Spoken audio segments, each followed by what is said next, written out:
NBK, nothing but Knicks. When Sim passed the assist, you know that it's #1 show that breaks down the game. If you can't play defense, stay out my way. Dribble the ball, come down the lane. 5 seconds on the shot clock, who gon' win us the game? You wanna hear Nick updates and trade rumors? Post-game reviews, this the place you tune in. So tell a friend just to keep the ball moving. Like the page if you feeling the movement. Every game we coming to win. Give us a sub like a player that came off the bench. This is NBK, nothing but Knicks. Ladies and gentlemen, what's poppin' with you, ladies and gentlemen? What is poppin' with you? It's your man Sim, and we here to celebrate.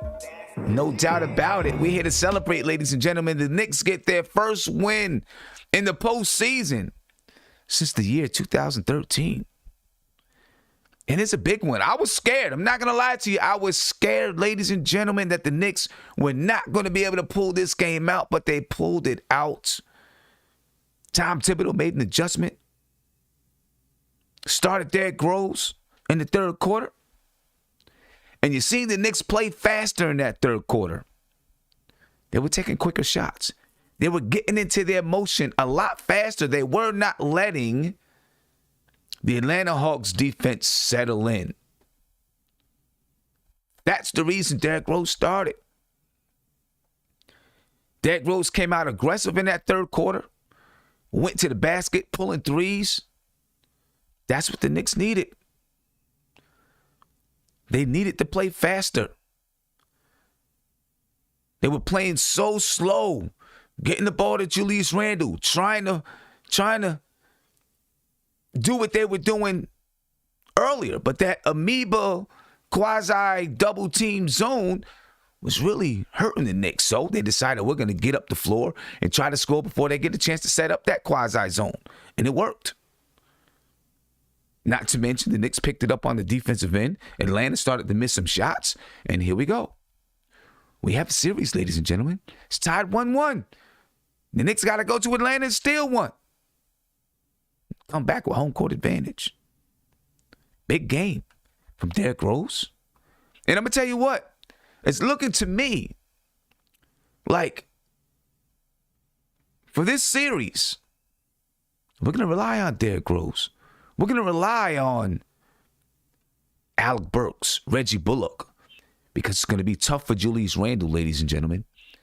It's going to be tough for Julius Randle to play his basketball game or the basketball game that he's been used to playing this season.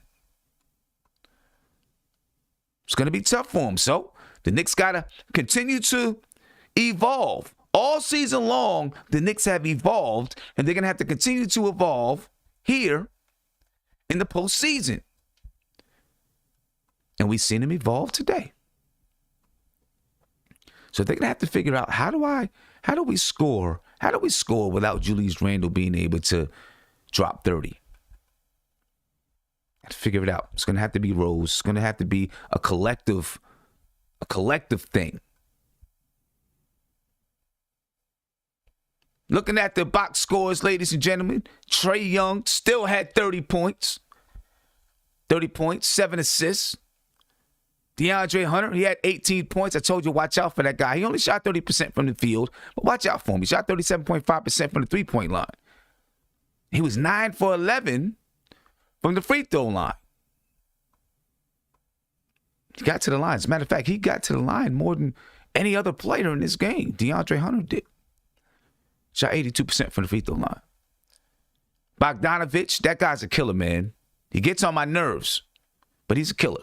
He can shoot the ball. He can go to the basket. He's a nice basketball player. He had 18 points. He only shot 31% from the field. He only shot 15.4% from the three-point line as well. And Trae Young, I just want to mention, for all the talk that we were doing about Trae Young not being able to knock it down from the outside, he started knocking him down from the logo. So, we were talking earlier today. We said, well, maybe, we'll go under the screen and let Trae Young go up against Julius Randle or Taj Gibson or Nerlens Noel and allow him to shoot the three. Well, Sometimes percentages are just percentages. It has nothing to do with actually scoring the basketball. Michael Jordan didn't shoot the 3-ball well, but put him in a clutch moment, he'll knock it down. Sometimes people are just scorers. Kevin Huerter, he had 10 points for the Atlanta Hawks tonight. The New York Knicks, they were led by Derrick Rose. He had 26 points, 4 rebounds, 4 assists. Shot 43% from the field. He shot 2 for 3 from the three-point line. Julius Randle had 15 points, 12 rebounds, 4 assists. Reggie Bullock had 15 points, 4 rebounds. R.J. Barrett had 13 points, 8 rebounds. Alec Burks had 11 points and 8 rebounds tonight. Got some really, really good minutes from Obi Toppin, ladies and gentlemen. Great minutes from Obi Toppin. He had 8 points, 3 rebounds, and he's coming up big in this playoff series so far. So far, it's coming up big in this playoff series. The Knicks run away with it 101-92. It got a little bit scary because in the first game they were up 1 they were up 2 after 3 after the first game. Tonight they were up 1 after 3. And I was looking at the game and I was like, man, it looks a lot like last game. But they ended up playing better defense. Atlanta Hawks were missing shots, but the Knicks played better and more aggressive defense come down the stretch of that fourth quarter. I'm not saying they played bad defense in the first game down the stretch, but it wasn't as aggressive. Tonight it was more aggressive. They played Trae Young more aggressive. I don't care about the 30 points. I mean, I do care about the 30 points, but they played him aggressive. It's what you got to do, man. It's what you got to do. Big win by the New York Knicks. So glad we got this one. I was a little bit nervous. I did feel like we were going to come back. The Knicks have been coming back all season long. So when it was a 13-point halftime lead, I felt like, hey, we'll come back. But I was still nervous about the game just because of everything that they were getting. Just everything that they were getting. It was nerve-wracking.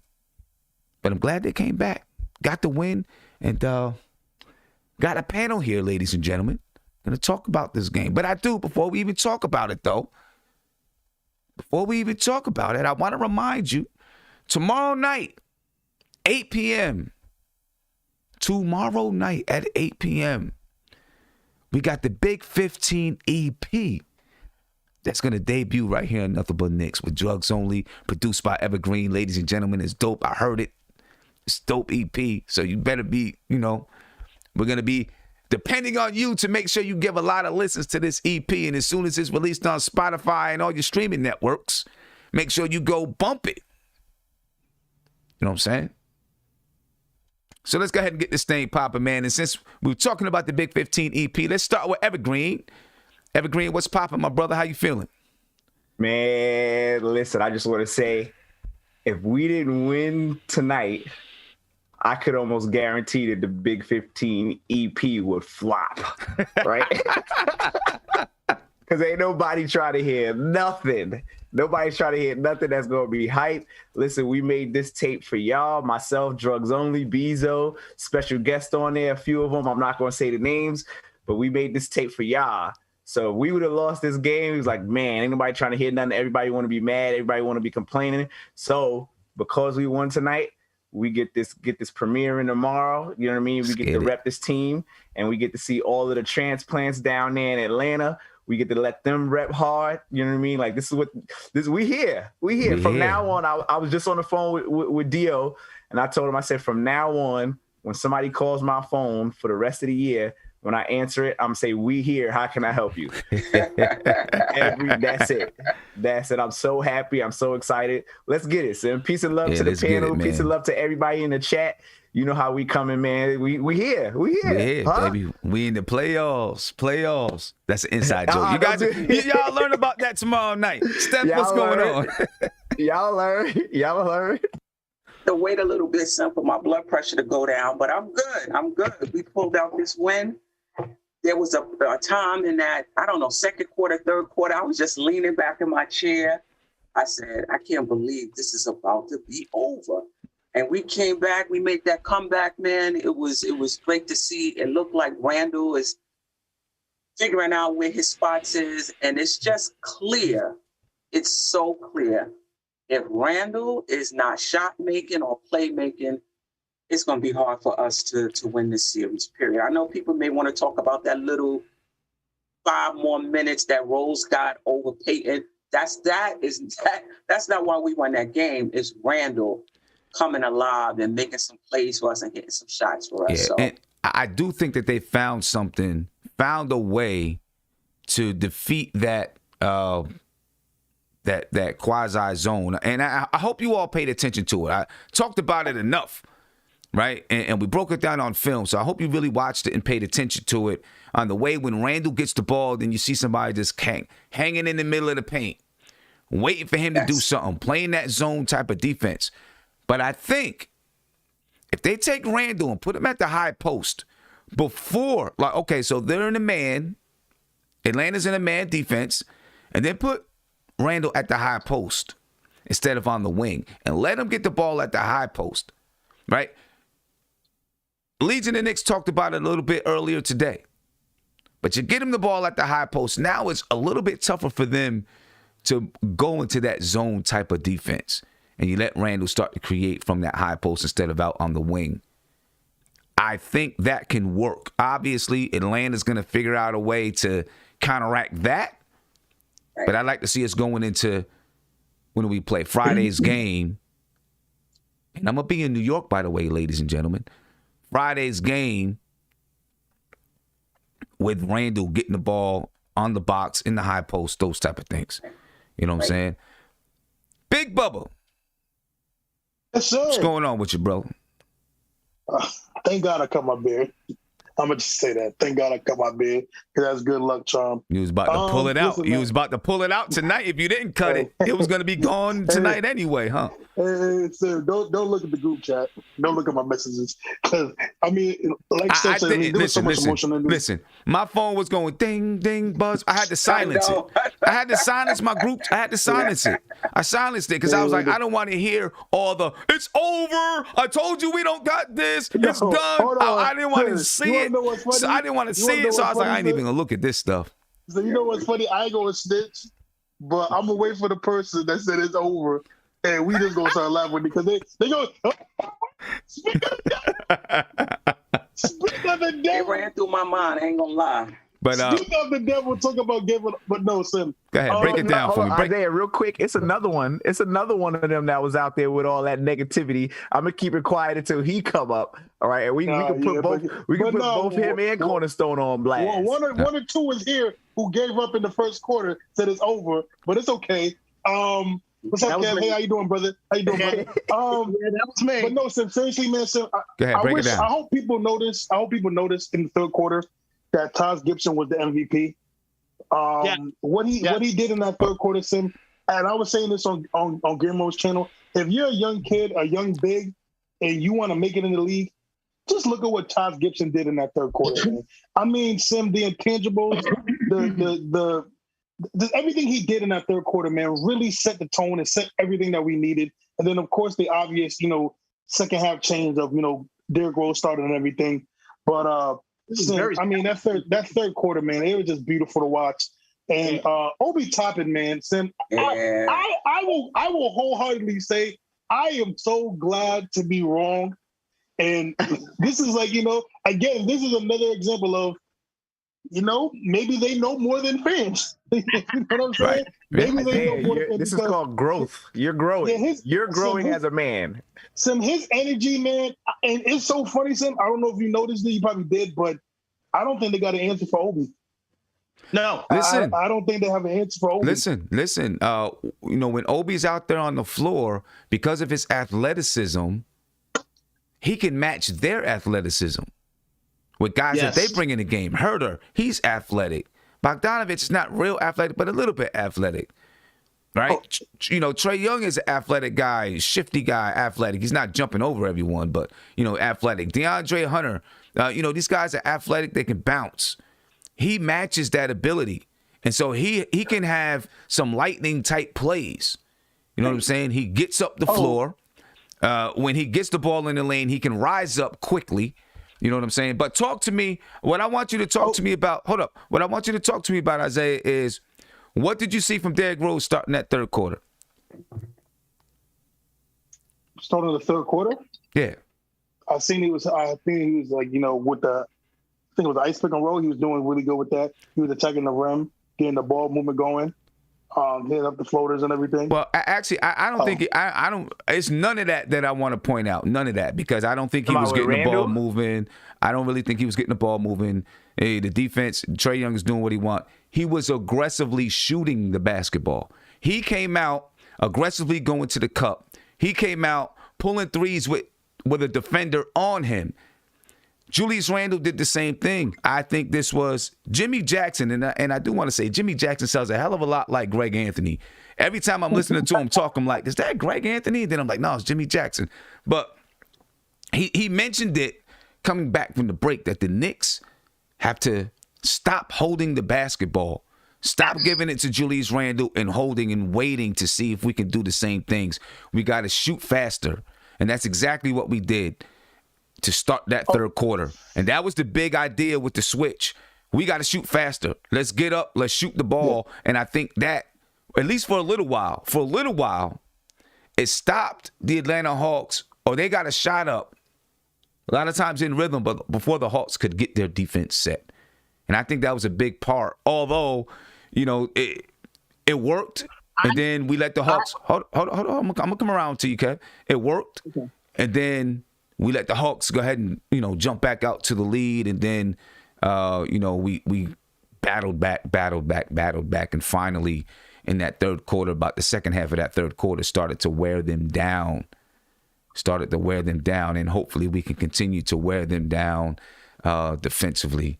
Let me get to... Oh, so before you go. And I told you this was going to happen because we have 600 people on the chat. I told you we was going to get 1,000, so we need 400 more people. Plus, we only have 153 likes. Come on, people. We just want a big game. Get those. I know we can get the 400 likes in a few minutes because we got over 600 people. And, one more thing, Sim.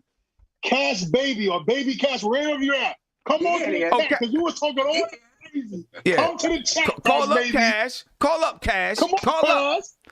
Okay, go ahead, Eddie. Yo, I want to say congratulations for the New York Knicks because they pulled a very nice game out. They showed a lot of heart. Salute to everybody in the chat for sticking with us. Salute to everybody in the panel. Everybody's happy. And I'm gonna get into my shindig now. I was glad that Tom Thibodeau, changed the lineup for the third quarter. I was clamoring for him to put in Derrick Rose and Taj Gibson, and he actually did that. I was also wanting to do a little bit more pick and pop with Randle. That was the first play of the third quarter. So I felt glad, that we were able to do those things to try to open up the game early on in the quarter. Going back to that Derrick Rose question, I think that what happened with Derrick Rose actually was on the defensive end. He started shading Trae Young to his left side. So Trae Young really wasn't getting comfortable, and we kept that throughout the third quarter when Nerlens Noel. Taj Gibson had a great game. I'm not taking anything away from Taj Gibson, but I also like Noel when he came into the third quarter on those pick and rolls, hedging and pulling that hand that we were saying that he shouldn't do, but he was doing it more properly the second go around, and it was being very effective, stopping Trae Young from just going into the paint and doing his forays. We just buckled down, man. We just did what we had to do. We played the way we should play. Bullock got going. Derrick Rose got going. Randle got going, and that's all we need. We need a little bit more confidence. And I will say this: I think we're gonna have a easier time of playing on the road in Atlanta than we had these first two games. There's a lot of pressure, a lot of fans. Everybody's screaming. Everybody wants us to do well, and that could put a lot of pressure on your team. Now we can depress and go into Atlanta and play better. Play with a little bit. What do you say? Just calmer. Just play calmer and do our thing. I think we're gonna have a good time over there in Atlanta.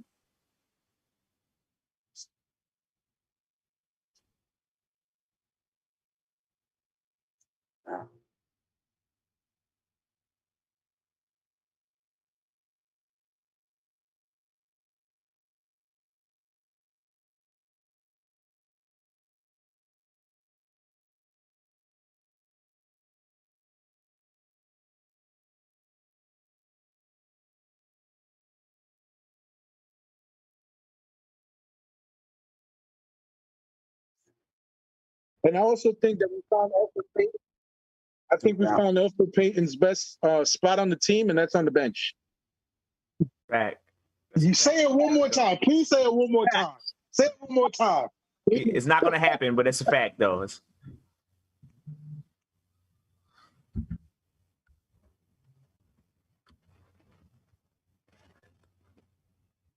Sim, they said you mute. He won't change the starting lineup. There's no need to change the starting lineup. But I do see I got. Okay.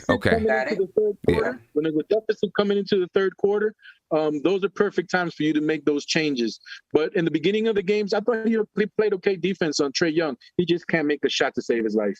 I thought he played good defense on Trae Young.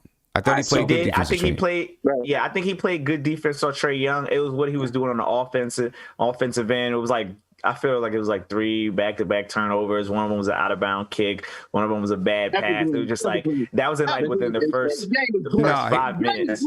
Listen, we gotta win this series. Yeah, no, he didn't have any turnovers. Who was it that he threw a pass to and the ball got kicked out of bounds? There was a bad out of bounds play that happened in like I want to say it was like 3 minutes in.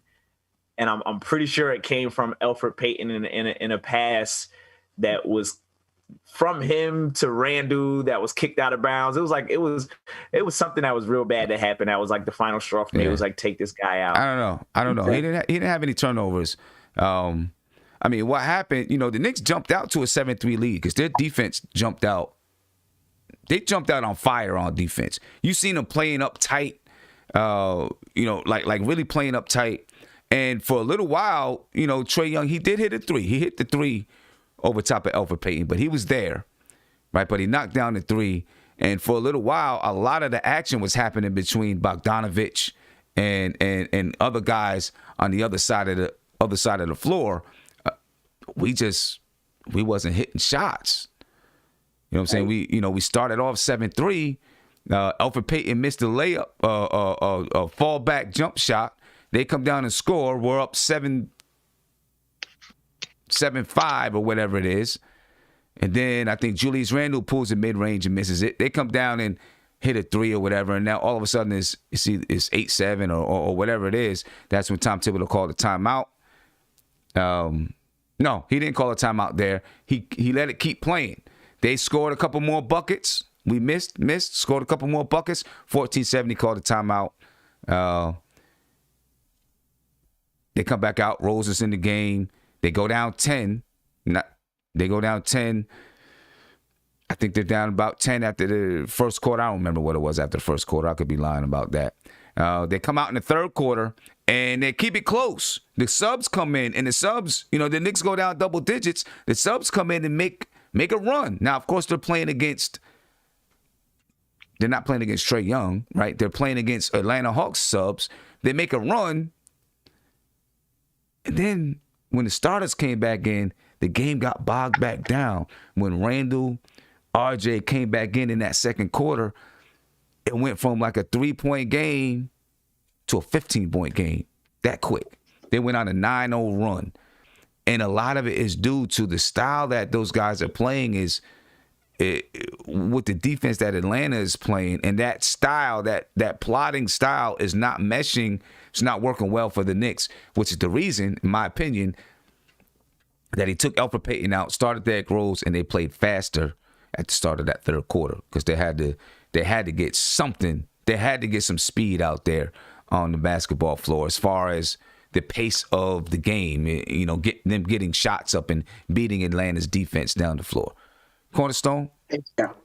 Oh, great. Yeah, man, a great game, man. Finally. But see, Isaiah, here's where we're different. I can admit when I'm wrong. I can admit. I admit when I'm wrong. He just admitted when he was wrong earlier about what we talking. Wait, Cornerstone, Kev, hold on. Before you keep going, Kev, it's the first quarter. Kev said, the game's over. This is it. We're done. I'm like, Kev, it's the first quarter, bro. The way it was going, man. The way it was going. You know me, man. You know me. Since our other man ain't going to show his face, the other man was Nate. Nate was on the other Oh. chat like, oh, he was on our chat. He like, oh man, this game is over. Like, what are we doing? Like, get rid of Peyton. Like, I'm like, yo, I can't take this negativity, bro. Like, I muted the chat right along with Sim.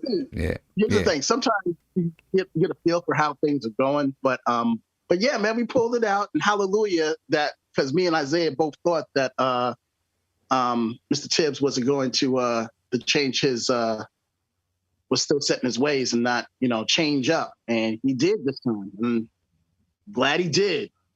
Glad he did. He went to the people that he trusted. He went Exactly. to the people Exactly. Exactly. And in that third quarter, he kept the bench in longer. Yes. Yes. Actually, until the momentum broke, and then he brought back in the starters. Yes. So he broke the momentum, which was a good thing. But the fact of the matter, listen, we could talk about everything else. Randle, not only did he hit some shots, he started driving to the basket. He started drawing in the defense. Finally, now things start moving around. Now because Bullock has to play off of other people. They have to create the shot for him. That's going to be the key to the game. We could talk about all this other stuff. If Randle, I'm hoping that this is a indication that he's kind of found his way. And if that's the case, I feel really good about going into Atlanta. But we could talk about all this other stuff. Randle has to. That's the key. That's the key. Randle had 2 points at halftime. 2 points. The Knicks down 13. Sam, I was. Oh wait, Sam.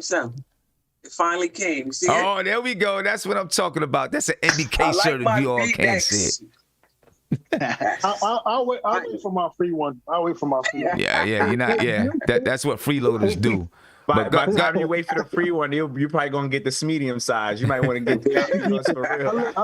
I like to look a little. I like to look a little big. You know what I'm saying? Yeah. Let me go ahead, Kev. It's hard to hear you sometimes because you don't have headphones or anything in, so it's breaking up sometimes. But go ahead. Hi everybody. Oh, I'm sorry. What I was getting at was when I was watching the MS3 post game, they were saying the reason why Rose started the third was that it relieved some of the pressure off of Randle, because now you have another playmaker on the floor in Derrick Rose. So that was the reason why they were saying how Randle could finally relax a little bit. And I think going forward, that's probably what you need is another playmaker on the floor, because Randle can play make, RJ a little, but then after that on the starting five, you don't have nothing else. So if you put Rose in, then you have ultimately three guys that can create their own shot.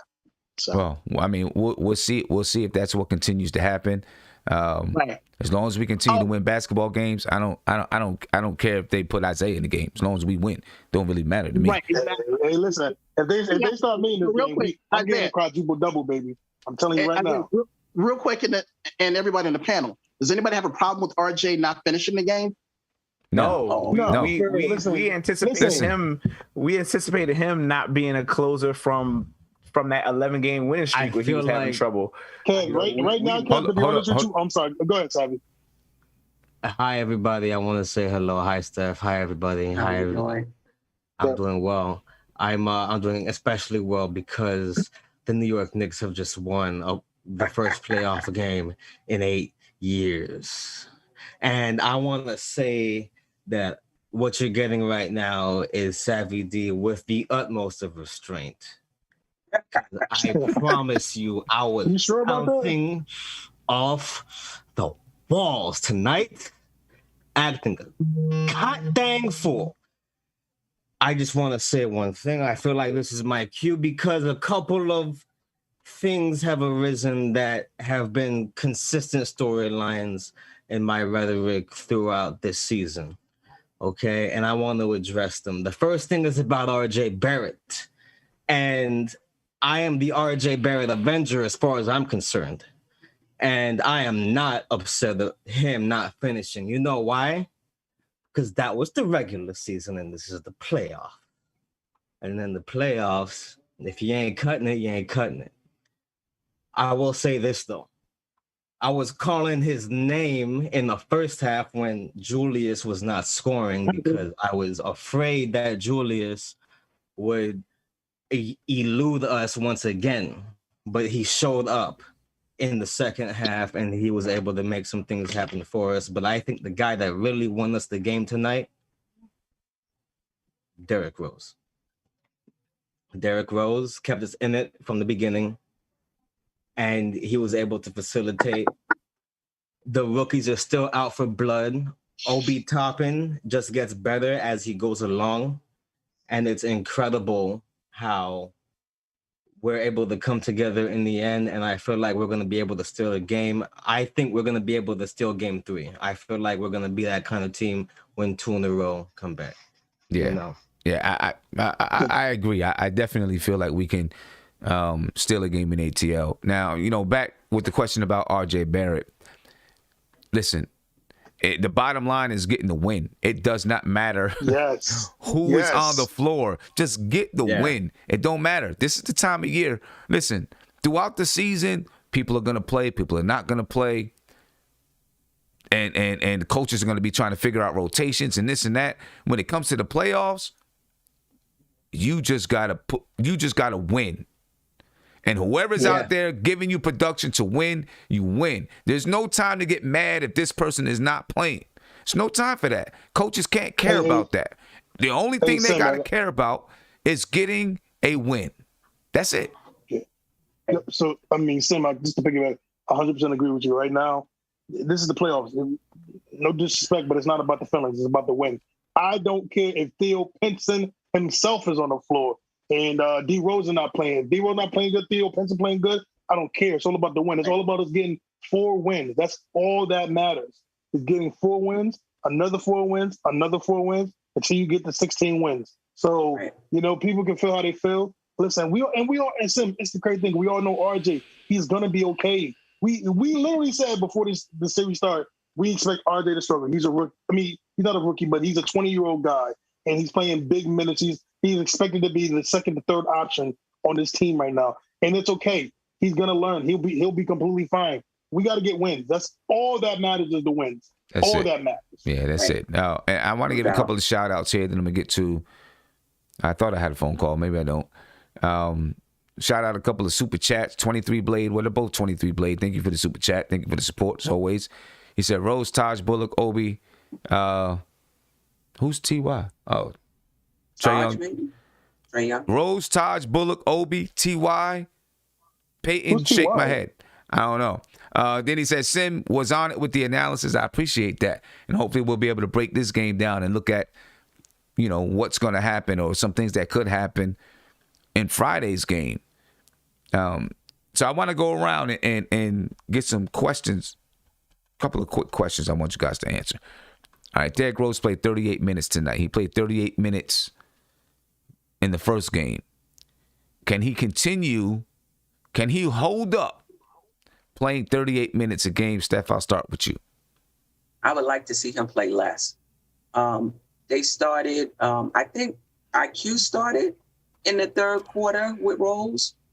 Well, whoever it was, I would like to see IQ get a little more minutes, Bullock get a little more minutes, so that we can bring Rose minutes down. Because this is the thing. If he gets hurt, it's a wrap, especially the way Randle is playing. So if we can bring his minutes down, that would be great. So, no, I don't think he's going to be able to hold up for 38 minutes. Yeah. And 23 Blade, he was saying, Rose, Taj, Obi, thank you. Peyton, shake my head. That's what he was saying. That's what he was saying. Oh. There you go. I was a little bit confused. All right. We got a TY on the team? All right. Evergreen, I'm going to come to you.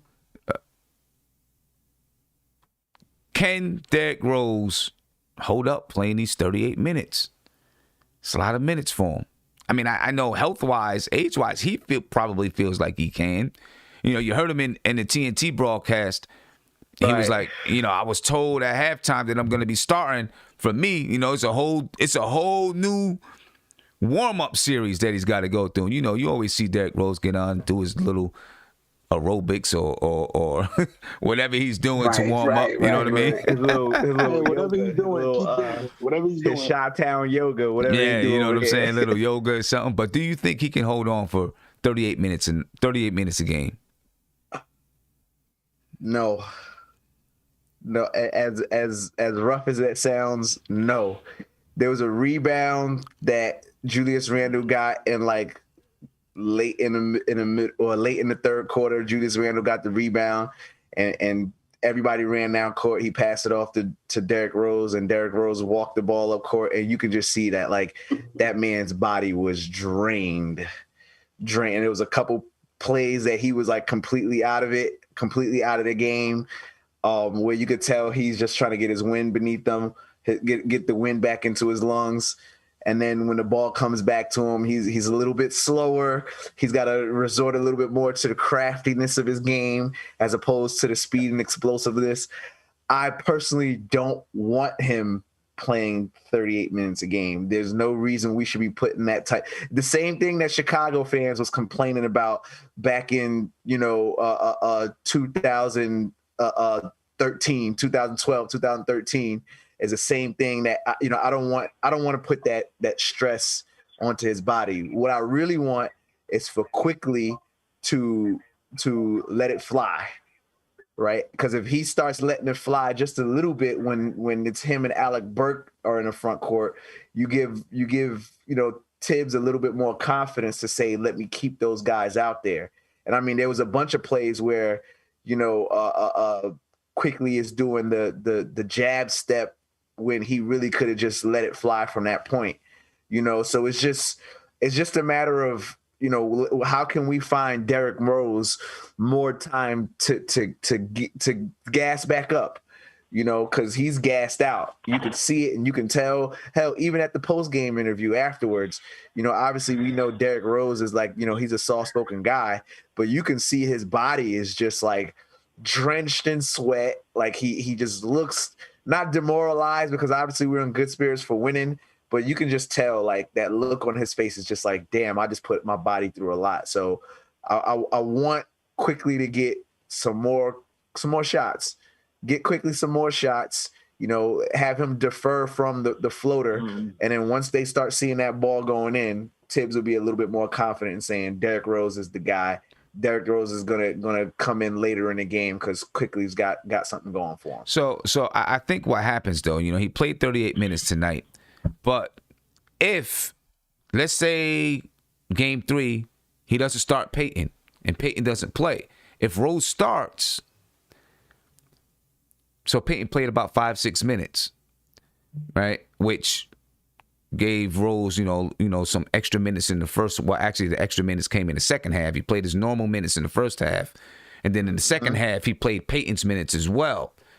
Now, if they kind of start the game with Rose, and then they come in that first quarter with Quickly and Burks, right, halfway through the first quarter, whatever, with Quickly and Burks, let them ride it out, and then Rose can play, the last 5 to 6 minutes of the half, right? So he gets his 12 minutes in the first half. And then in the second half, you have him in there to start the second half. And then the fourth quarter, you let the fourth quarter ride out the way it is. But you preserve some of those minutes so that he can be fresh in that fourth quarter, because the 38 minutes will be a lot.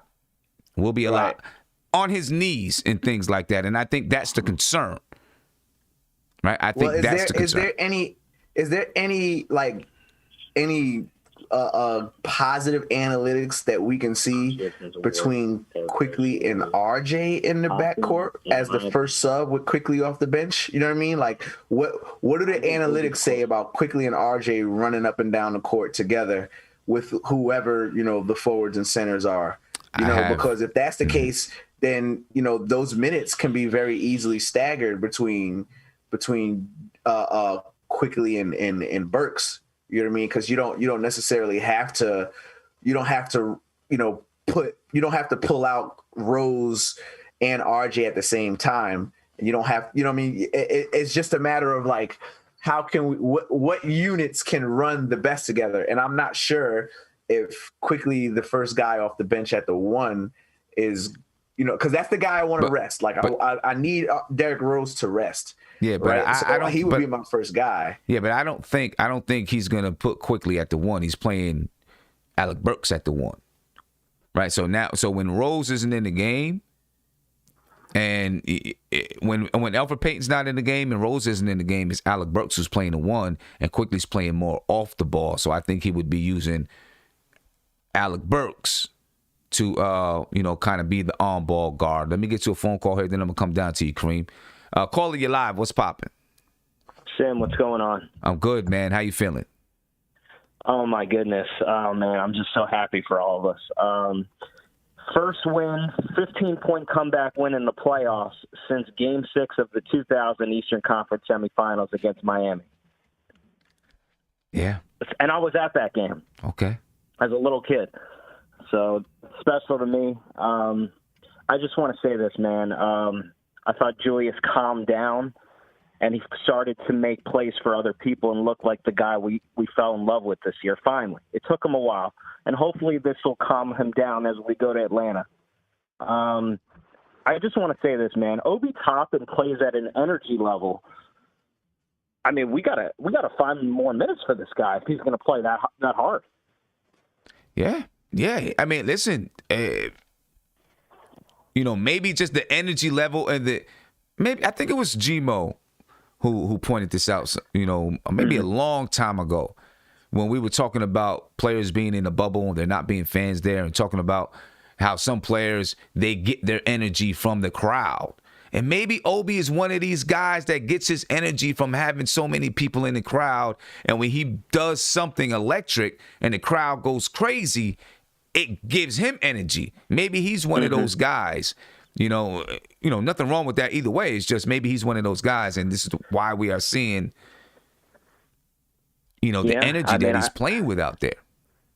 I just thought he played harder than most people on the floor, and I just think his energy it wasn't only him. Taj was incredible. I thought Rose, you want to give the game ball to Rose, no issue with that. Play 39 minutes, give me a break. Burks is a walking bucket. I know he didn't shoot efficiently, but he made some really good passes in transition. And that's something that I think the pace of the game kind of changed. Yeah. Where we kind of got out on the break, felt a little bit better, got some easier buckets because we couldn't buy a bucket to save our life, Sim, in that first half. I mean, let me ask you this just quickly on Randle. Do you think it was just nerves and not seeing the game, and then he finally settled down once his teammates got going? What changed? I think what changed is a couple things. I thought he started to get into his move quicker, not holding the ball, looking to see, not waiting for a double team to see who to kick it to, right? So, shall I say he was a little bit more selfish? Still keeping in mind that I'm gonna dip it off to somebody if they're open, but a little more selfish. So when he got the basketball, you see him with a quick pump fake and go. So now it didn't give time for that one guy lingering, whoever that guy is that's going to do the quasi double team to get into that situation because Randle was already in the paint. And also, we talked about this earlier on the game preview.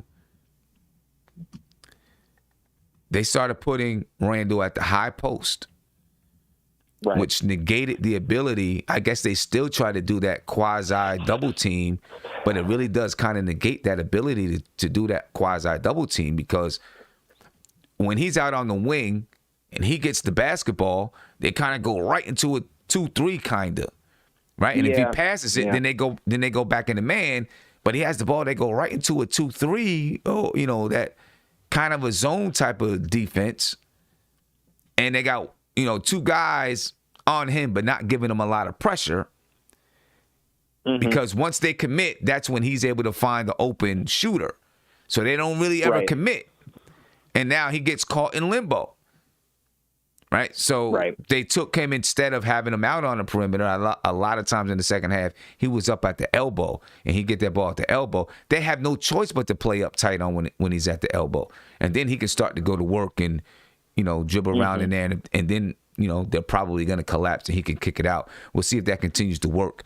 If he gets into so two things: getting into a shot faster and getting him in that elbow area. We'll see if that continues to work. We needed it.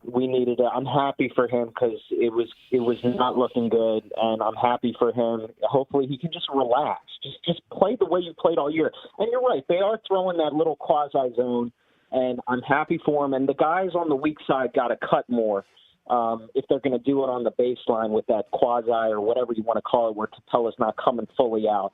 But yeah, this team's mentally tough. That's the one thing we can say, Sim. They're not the greatest team. This is not the best team, but they're mentally tough, and they competed. I just thought they competed, and they relaxed a little bit. A couple went in, and that's what we've seen all year. Yeah. So we'll see what happens. But I'm happy for everyone. But thank you so much, Sim. Appreciate you, man. Appreciate you. Yeah, we got to go to Atlanta and get us another one. Call in, ladies and gentlemen, 516-405-2246. I want to hear your thoughts on tonight's game. And your thoughts on going to Atlanta. Let me get Kareem. Kareem, what's going on, man? Hey, what's up, Sam? How's it going, man? How's everybody doing in the chat? Oh, it's good, brother. We good. We good. Yeah, we got to win, man. You can't help but to be good. Oh, yeah, definitely, man. I was in here about to have a heart attack and a stroke, man. I was like, this got to stop, bro. I was like, damn, bro. You know, but we pulled it out, man. What you were just saying about Derrick Rose, that's why I put my thumbs up. We could have this dude Burks run point at times. Like we had a big problem with it earlier in the season, but what I can say is he's been facilitating and making some great passes these first two games.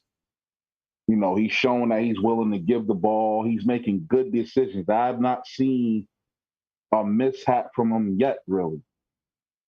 So, you know, making good decisions. And, I feel like he should run that point at times. Because Derrick Rose, I don't want him to burn out, man.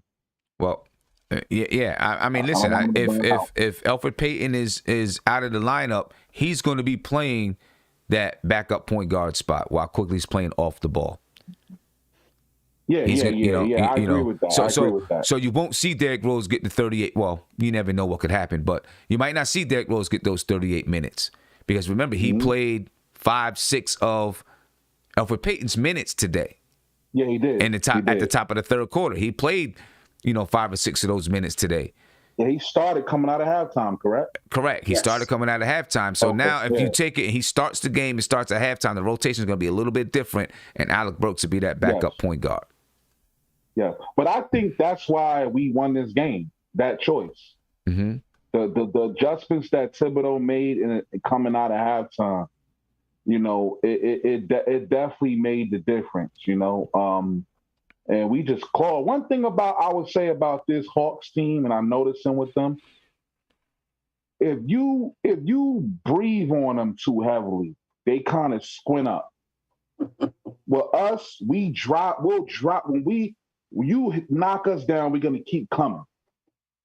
And in this series, like remember when this dude got knocked down, I was like, okay, was it Hunter when Bullock pushed him? Yeah. I was like, okay, we in their heads. We just got to keep driving that ball down their throat. And eventually we wound up coming back, man. As you said earlier, man, our rookies, man, they got ice water in their veins, man. Mm-hmm. They playing like they've been here 10, 15 years in the league, man. Yeah. No fear in their heart, and I like that. Yeah, and listen, they the Knicks played a lot more physical and aggressive, especially in the second half. They just played a lot more aggressive. I knew that Reggie Bullock was going to get that flagrant foul called. Right when I seen a bump and they slowed it down, I seen him, push his arm forward. I knew he was going to get the call, but I was okay because they were setting the tone that, that's what I was it's saying. about to be rough. They were setting that tone. Like, all right. Yes, it was like, all right, listen, dude, and you saw it. They not used to that. That's not their game. Knocking them, they not used to getting knocked around. Yeah, they just shoot from anywhere. We shooting. Right. So we'll see. We'll see if they continue with Trey. They should have did that way early with Trey. Like somebody should have, like in that second quarter, somebody should have put a body on Trey real hard, and it should have been, maybe this is the role that you can, if you don't take away Elfrid's minutes, maybe that's the role you get him to do. Basically you got 6 fouls. You play the first 5 minutes. You know what I mean? You play the first 5 minutes, and within 3 of those minutes, you know what I mean? You get a good shove. I'm not worried about the tech. You get that tech, we're fine. You know what I mean? Get that tech and you sit on the rest of the bench. Everybody has a role to play. And if we're going to just give Elfrid Payton, 5-6 minutes and then let him ride the bench, at least in that 5-6 minutes, you set a tone of some type of defensive intensity. Show them you ain't just going to be in here dropping floaters and crossing people up and driving to the lane so easy. Because we got to respect that about Trae Young, that, he's the quickest guy on the court, one of the fastest guys in the league as far as his first step off the dribble. So we got to be able to do something. So if we can at least put a little bit of fear in his heart, at least from that first pick and roll, then we might be able to get him thinking a little bit differently. Yeah. And one more thing real quick, Sam, what you were saying about with Randle, right? Like you was talking about him moving over to the elbow, which was smart. I was talking to a friend about this at halftime. We already know Randle generates a lot of the offense is generated through him. Mm-hmm. And if he's not making those shots, it makes it tough for everybody. Right. Because when he makes those shots and he stretches the floor, then they have to respect it. He puts the ball on the floor, and he can get those passes. And that's what started to happen. He was making the shots. Now he can distribute the ball, and they started getting open shots on the perimeter. So I'm hoping that he looked like he got out of the funk, like the coach Tibbs again, move them around on the floor in different positions, on the elbow, like you said, rather than being, on the weak side or, in the paint. And if he knocks down those shots, we in good shape. But I think we're gonna win the next 2 games. Mark my words. Barbecue chicken, baby. Barbecue chicken. Barbecue chicken. So I just wanted. Go ahead, Isaiah. Yeah, I just wanted to say go back to the original question about the D Rose thing. So I personally don't believe D Rose should be playing 38 minutes. I think he should be hovering around 32, 34 minutes. And again, to me, we're probably going to talk about it a little bit later. But to me, this is the most important. This is going to be the most important decision Tom Thibodeau does in his 3rd game, because I do believe I'm comfortable with you either starting Frank, Alec Burke, quickly. Any of those 3, I'm pretty much comfortable with starting. Again, not to harp on it, but I think we've seen Payton touch the Knicks floor for the last time. But look, I think if you're going to change the starting lineup, you got to put Rose in there. I agree. I think you put Rose in there because Alec Burks doesn't distribute the ball.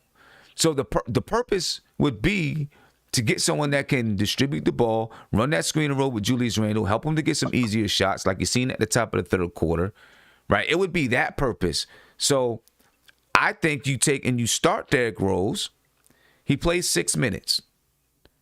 Then you come in and you can come in with Alec Burks. You can come in with Quickly, right? And they go from 6 minutes in the first quarter to 6 minutes in the second quarter.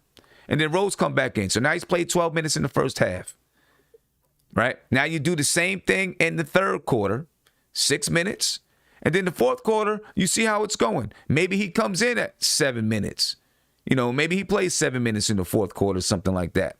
But that keeps him around that 30 minutes, right? 6 plus 6 plus 6 is 18.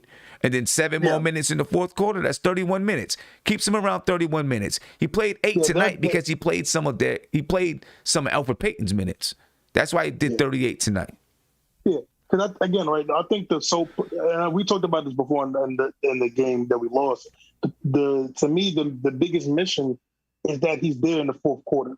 Right. That to me should be the ultimate goal, is that he's there in the 4th quarter and that his knees are good. Because again, I know Derek said he's fine, but F all that. We have to make sure his knees are good because, like you said, 38 minutes, man, that's a lot of minutes on his knees. And like I said, the main mission, get him in the 4th quarter and let him do what he has to do, because if we win this series, man, we got some well, let me not even think about that. We got to. When we win the series, when we win it, let's just go get game 3. Let's just go get game 3. Let's just get game 3. So let's talk about that. Let's transition. A whole lot of barbecue chicken in our future, man. Yeah, let's transition over to that, man. I'm gonna come to G-Mo. The Knicks go to Atlanta now. We go to Atlanta, tied 1-1. We gotta get one there.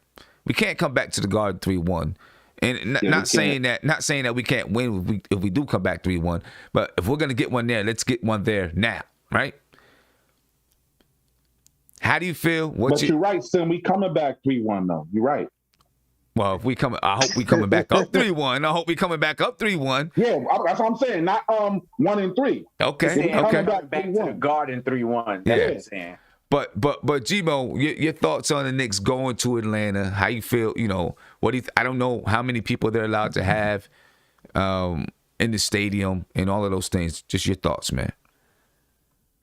That was basically New York, right? I mean, they don't even. Yeah. Their identity is a bunch of their people, Southern people who probably don't even. A lot of those people don't care about the Hawks like they have not for the past few years, and then a bunch of people from New York who do care. Right? And the thing about the Knicks is like we have a team. It's like we could. Gilmer, you're a little low, bro. Obviously, but we have a team that we're tough, resilient, and we live and die by our defense, right? So it's all about when these guys got focus. When Tibbs made adjustments.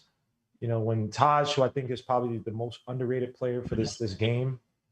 Use his IQ to help out Randle, open up his game by setting picks and things like. I mean, I don't fear going down to ATL. Like I've never seen Atlanta like, what's a good stadium where I've never felt like I don't know, like remember like the Rockets back in like '94, like in the '90s. I never felt when I go to when we go to Atlanta, I don't feel anything. But that's also these guys got to play within their game, right? You know what I mean? You can't sit there and jack a whole bunch of shots. Also, I want to see what Nate McMillan does to adjust to us because, like, sheesh, if we run that same defense we ran in the second half where we were forcing them left, throwing the double screen, throwing the screens off the pick, iso pick a few times. If we do that, man, like, I don't think the Hawks could really, I don't think they have much of an answer against us. Like, they had no answer for us in that second half when we were doing that. So, I don't really the arena doesn't really bother me. It's really up to those guys to do something. And let's be honest, look, Trae Young still had 30 tonight and they still lost.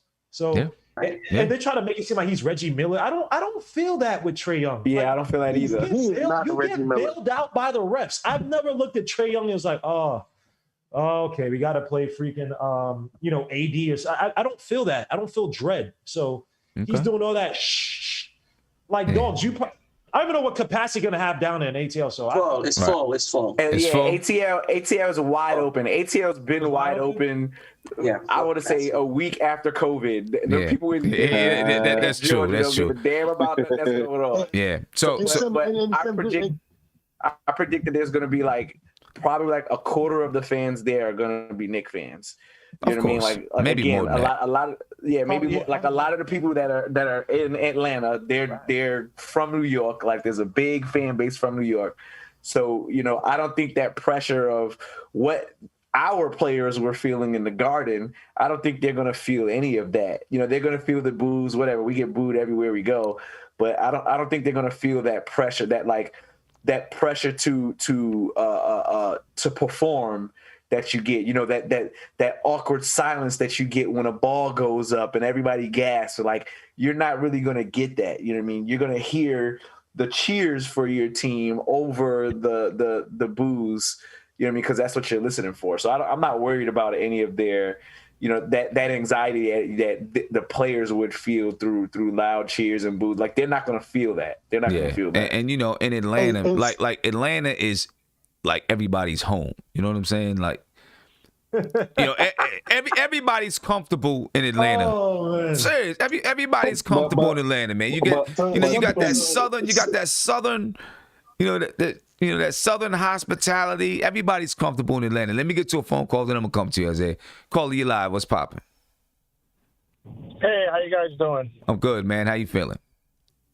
I'm great. Thanks for having me on. I listen to you guys like every night, and I'm like, I wish you guys were around before I moved to Florida. I grew up in Harlem. Appreciate that. I'm out of state. So I just want to ask a question because I know you're a coach, and I watch the games, and like everyone else is screaming at the screen, and I just see something, and I'm just wondering if you see it too, and how do you go about correcting that if you were coaching the Knicks? Okay. So I watched Trae Young run around like a crazy little kid, and I wonder why they don't trap him at the timeline. I mean, they did it twice, and they got decent results from it, and why don't they play keep away with the ball? And the other question I wanted to ask about with Julius is, if he can't get the ball and get into the paint like he regularly does, why do the Tips turn him into a catch and shoot guy? I mean, he's great off the catch and shoot. He has a whole bunch of guys who cut and kick to him. So I just keep looking at the game, wondering why isn't Tips making these adjustments? And I'm a layman. I coach football, so when I'm watching basketball, I'm just enjoying it. But it just seems like it's a glaring mistake not to make that adjustment. Like, why you don't let Trae Young have the ball?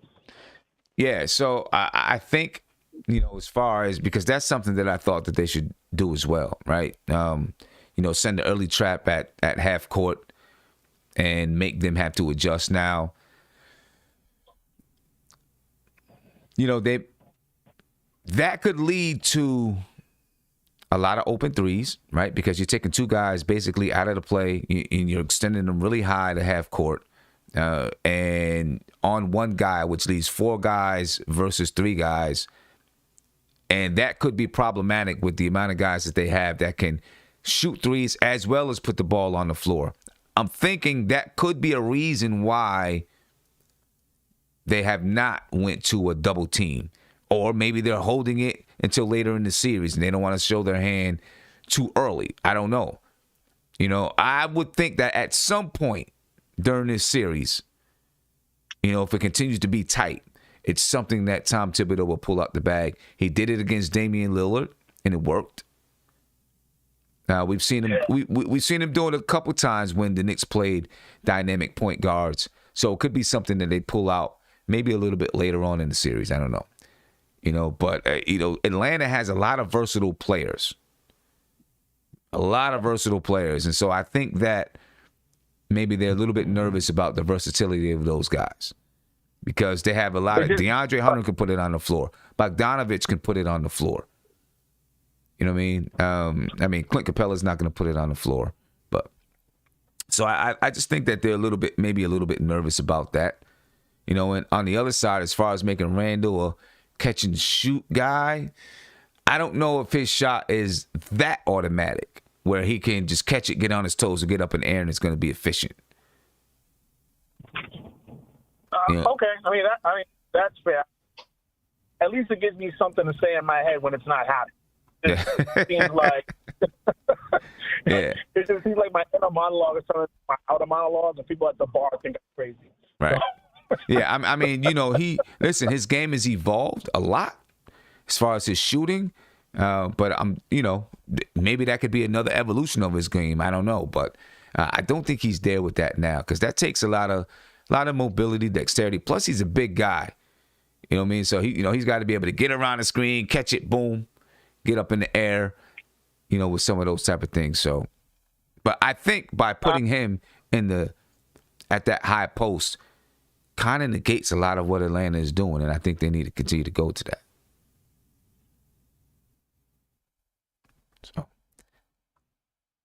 So, thanks a lot for taking my call. I appreciate it. Listen to you guys haggle with each other. That's my favorite part. All right. Appreciate it, man. Appreciate it.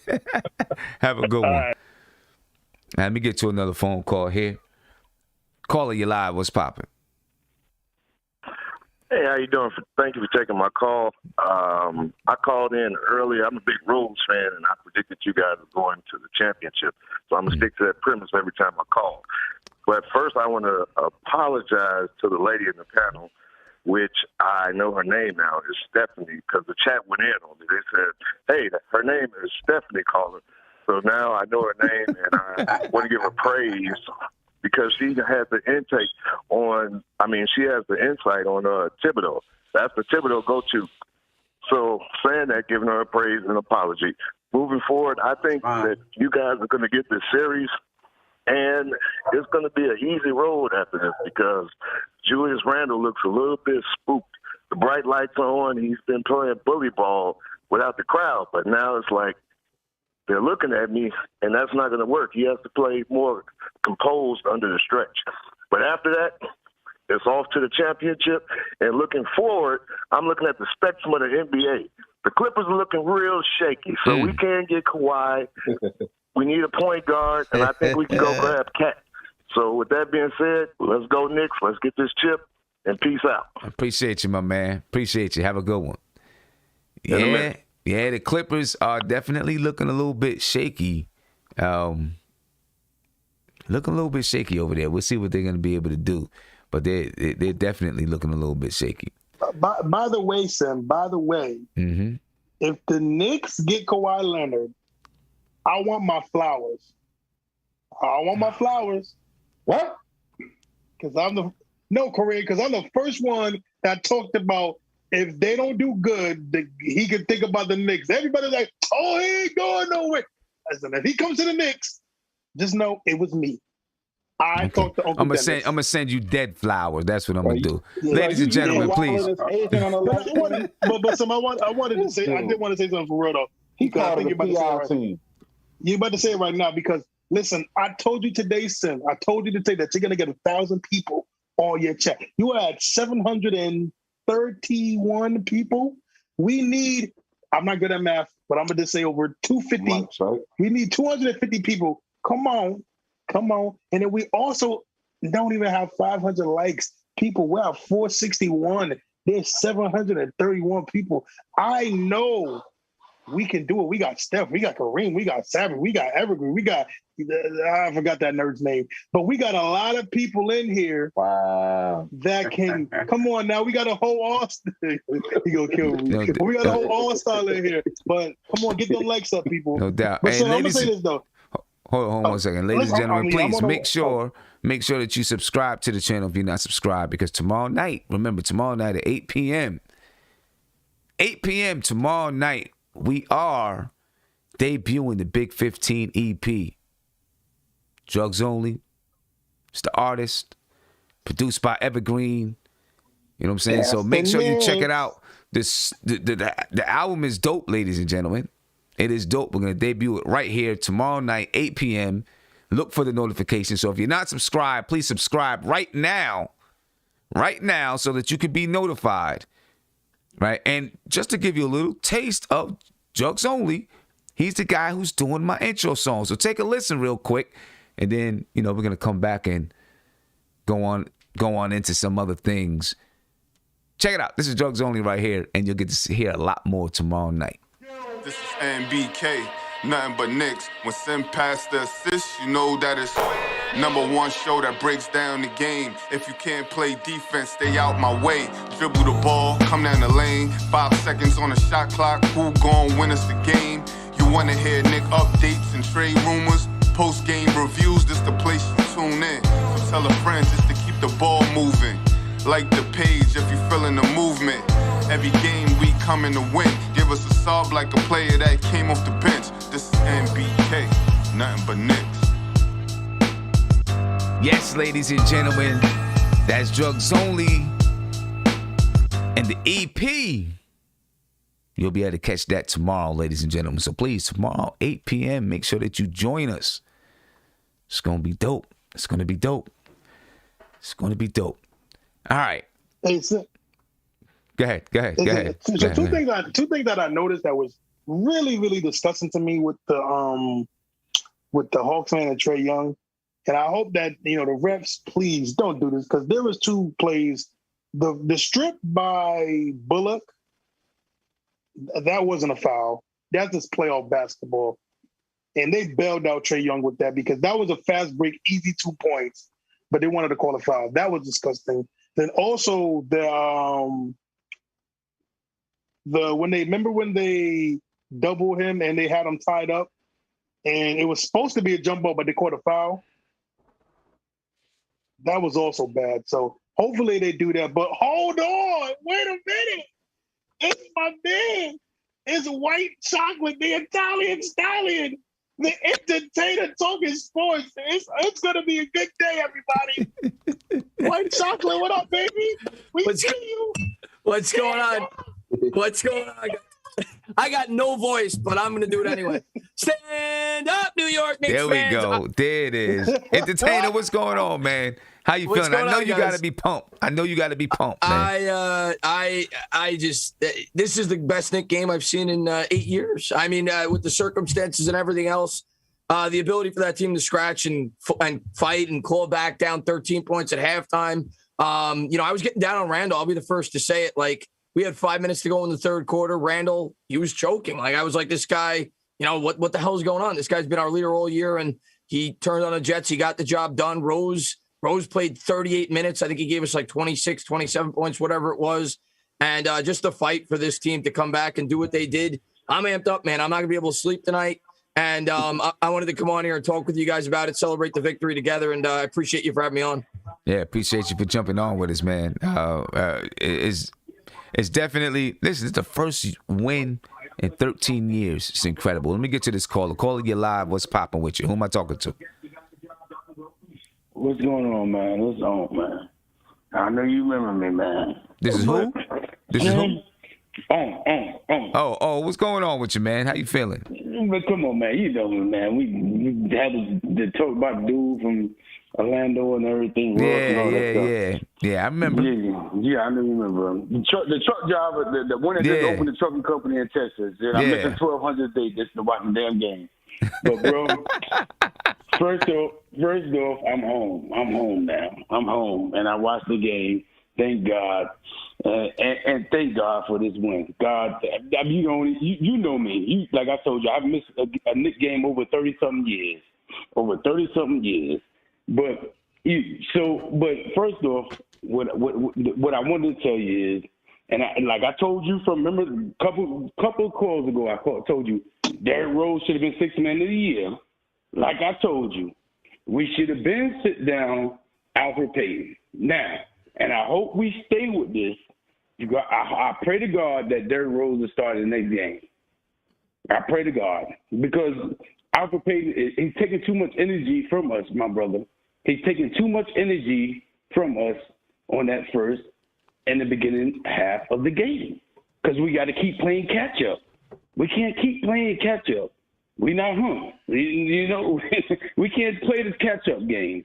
We need to start with that, and then Burks or somebody else or anybody else that can give Derrick Rose the minutes, the rest they can give, and quickly. We need to work a different system on that one. We cannot go back to Payton. We cannot. But at the same time of day, when I was telling you, we got to put this crew together. We got to get you on this coaching staff in some form or fashion. Some mother. Oh, no, I don't mean to. Don't do that. Fashion. We got to get you there, my brother. I don't know what we got to do, but we need to make that happen so we can have a voice inside MSG. Make it happen. I don't know, but make it happen. I'll gladly go and coach as long as they pay me the right Trust me, way. You don't know. Anything we can do, I pray to God that's I've been a Knicks fan, I lost my ex-wife. Everything over this. She said, "You love me more than the Knicks." You're damn right. Go. You're damn right. Go. But yeah, I dedicated my life to the Knicks and the Giants. I dedicated my life, my brother. But we have to figure this out, because when we go to, I'm so happy for the win. I'm so happy. Trust me. But when we go to the ATL, I guarantee you, we're going to have just as much, we're going to have half of that crowd going to be with us. So that's not going to be a problem. You know what I'm saying? That's not going to be a problem. But trust me when I tell you that, Tim. Trust me when I tell you that. And I couldn't wait to talk to you today. I really couldn't. Because when I was watching the game, I can't wait to talk to my boys. I can't wait to talk to my boys. Because it's a fact. But I tell you one thing. What we got to do, we got to stay straight. We got to stay with our defense. We got to stay with our defense for sure. But we cannot start Alfred Payton that next game because this is putting us in the hole. We don't I don't need think you have to something worry that's gonna about it. put us in the hole. I don't think you have to worry about it. I pray to God. I hope you're right. I'm God. I know. I hope you're right. But that too. But not just that. Randle got to calm down and just and because I don't know if you noticed in the beginning of the game. You know, like I said, I'm over 30-something years with this. But Randle gets in that. He turns into the double team. Why? Why does he turn right into the double team, turn left, and dish that ball off? And we cleaned it up second half. But the first half, we was doing that a lot. We was doing it a lot. Same thing with Barrett. And you notice Barrett did not play them last minute. Right. You noticed that, right? Right. Yeah, Barrett did not play them last minute. And it worked out for us. We went with Bullock, and thank God, oh, Lord, oh, my God, I dropped to the floor when Bullock was finally making them threes. I dropped to, thank you, God. I'm telling you, I dropped to the floor, literally, cut my knees. I dropped to the floor when Bullock started making them threes. Thank you, God. And when he did that, and I like that. And then another thing I wanted to point out, son, another thing I wanted to point out, I like when Bullock was playing defense on that boy, on that lollipop hair ass motherfucker. Oh man, but you know come what I'm on, talking bro. about. I know you see the emoji on that one. I know you see that on Facebook. That lollipop with his hair. Yeah, you know who I'm talking about, Trey. Yeah, I like when Bullock played good D on him. We need to go to that a little bit more.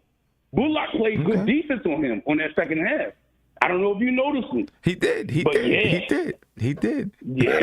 He played good D on it. Listen, Bullock came through. He came through with the shooting. Yeah, I'm going to let you go because I got some other people calling in. But I definitely appreciate your call. Please go ahead. Be safe out there on the road, my man. What do I got to do to get on? What do I got to do to get on here? Here, what do I got to do to get my camera going? Check this out. I am going to put my email. I'm going to put my email in the chat if you can get to the chat and email me there. All right. I'm old, man. You know I don't know how to do all that stuff. Man. I'm old here. All you gotta do is check the YouTube chat, man. Check the YouTube chat. I got it pinned to the top. And you know, all you gotta do is check the chat. I'll try. Yeah. Anyway, if you can send it, text it to me, whatever I gotta do it. Because I need to talk to you, bro. On behind all this. I can see your number up here. I got you, my man. I appreciate you though. I appreciate you. Anyway, Reggie Bullock. I'm glad he brought up Reggie Bullock. Reggie Bullock played great tonight. We really needed Reggie Bullock to step in and play, have a big game for us. You know, his shot making, his defense, his aggressiveness really came through for us tonight. All right, I'm gonna start with you, Steph, and then I'm gonna get around to everybody. I just want to know, you know, what did you see from Bullock? How much did his aggressive defense really propel us forward tonight? You know, because we needed it. Steph, I'll start with you. I thought Bullock came up huge for us, but like I said before, he can't really generate his own shot, so he was able to be effective because the offense was more effective. Driving and dishing out to him, he had a little space to be able to get those shots up. Also, him and Randle play well together. Randle also playing closer to the basket, drawing double teams, able to get the ball out to Bullock. So as long as we keep the ball moving, and hopefully Randle has found his groove, I think Bullock should be in play for us offensively. Defensively, I also noticed his play on Trey, and I would keep him there. Listen, Trey is quick. He's going to get past anybody. And especially with the pick, it's hard to stay with him. But I just like Bullock's aggressiveness and his ability to fight over the screen when it does come. So hopefully he'll start on Trey next game. We'll see. You say especially if Rose is the starting point guard, he might start on Trey if he's the starting point guard next on Friday. G-Mo, what do you think, man? Reggie Bullock tonight. Again, I think it came down to team defense, right? Because in the first half, right? Can't hear you.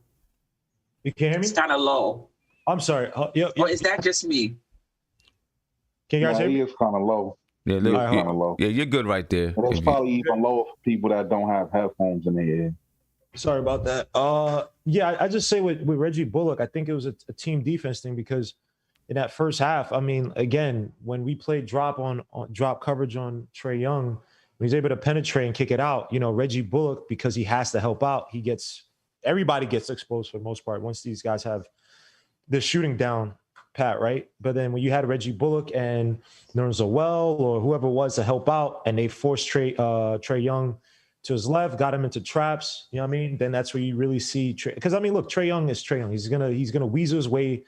He can split defenses. If you touch him, if you breathe on him, he draws fouls, right? So, to sit here and say if it's just Reggie Bullock by himself, I don't think so per se.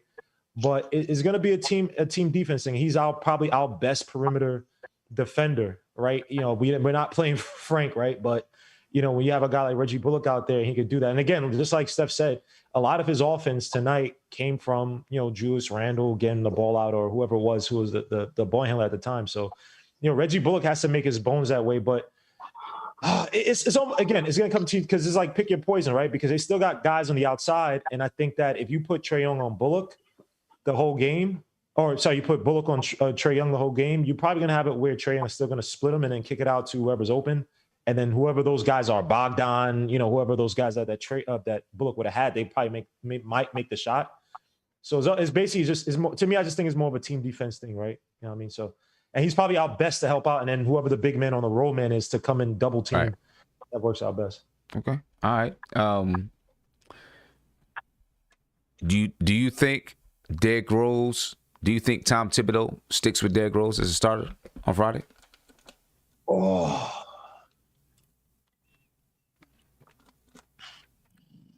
Yeah, that's so put like this, man. It's like it's pick your poison. Because the thing about it is like RJ Barrett and Randle, I think starting out can have they can handle enough of the ball handling duties. And one thing you saw tonight was that our bench, when we move with pace against their second rotation guys like Okongwu and all these other guys, it causes them problems. And it's like it's pick your poison. Does Derrick Rose add that much to that lineup to get us a good enough start that we can sustain it throughout the game? Or is Derrick Rose better off coming off the bench, getting us back, say, a lead where we could attack other teams' weaker rotation guys and then sustain from there? And I think that, to me personally, I'm not trying to cause no situations. Elfrid Payton's not playing, whatever. But I'd rather have someone like, it sounds crazy, I'd rather have a guy like, say, Frank out there or even a Quickly, where I think, again, I'm not saying Quickly's going to go out there and chuck shots. Like, they got to keep that under control.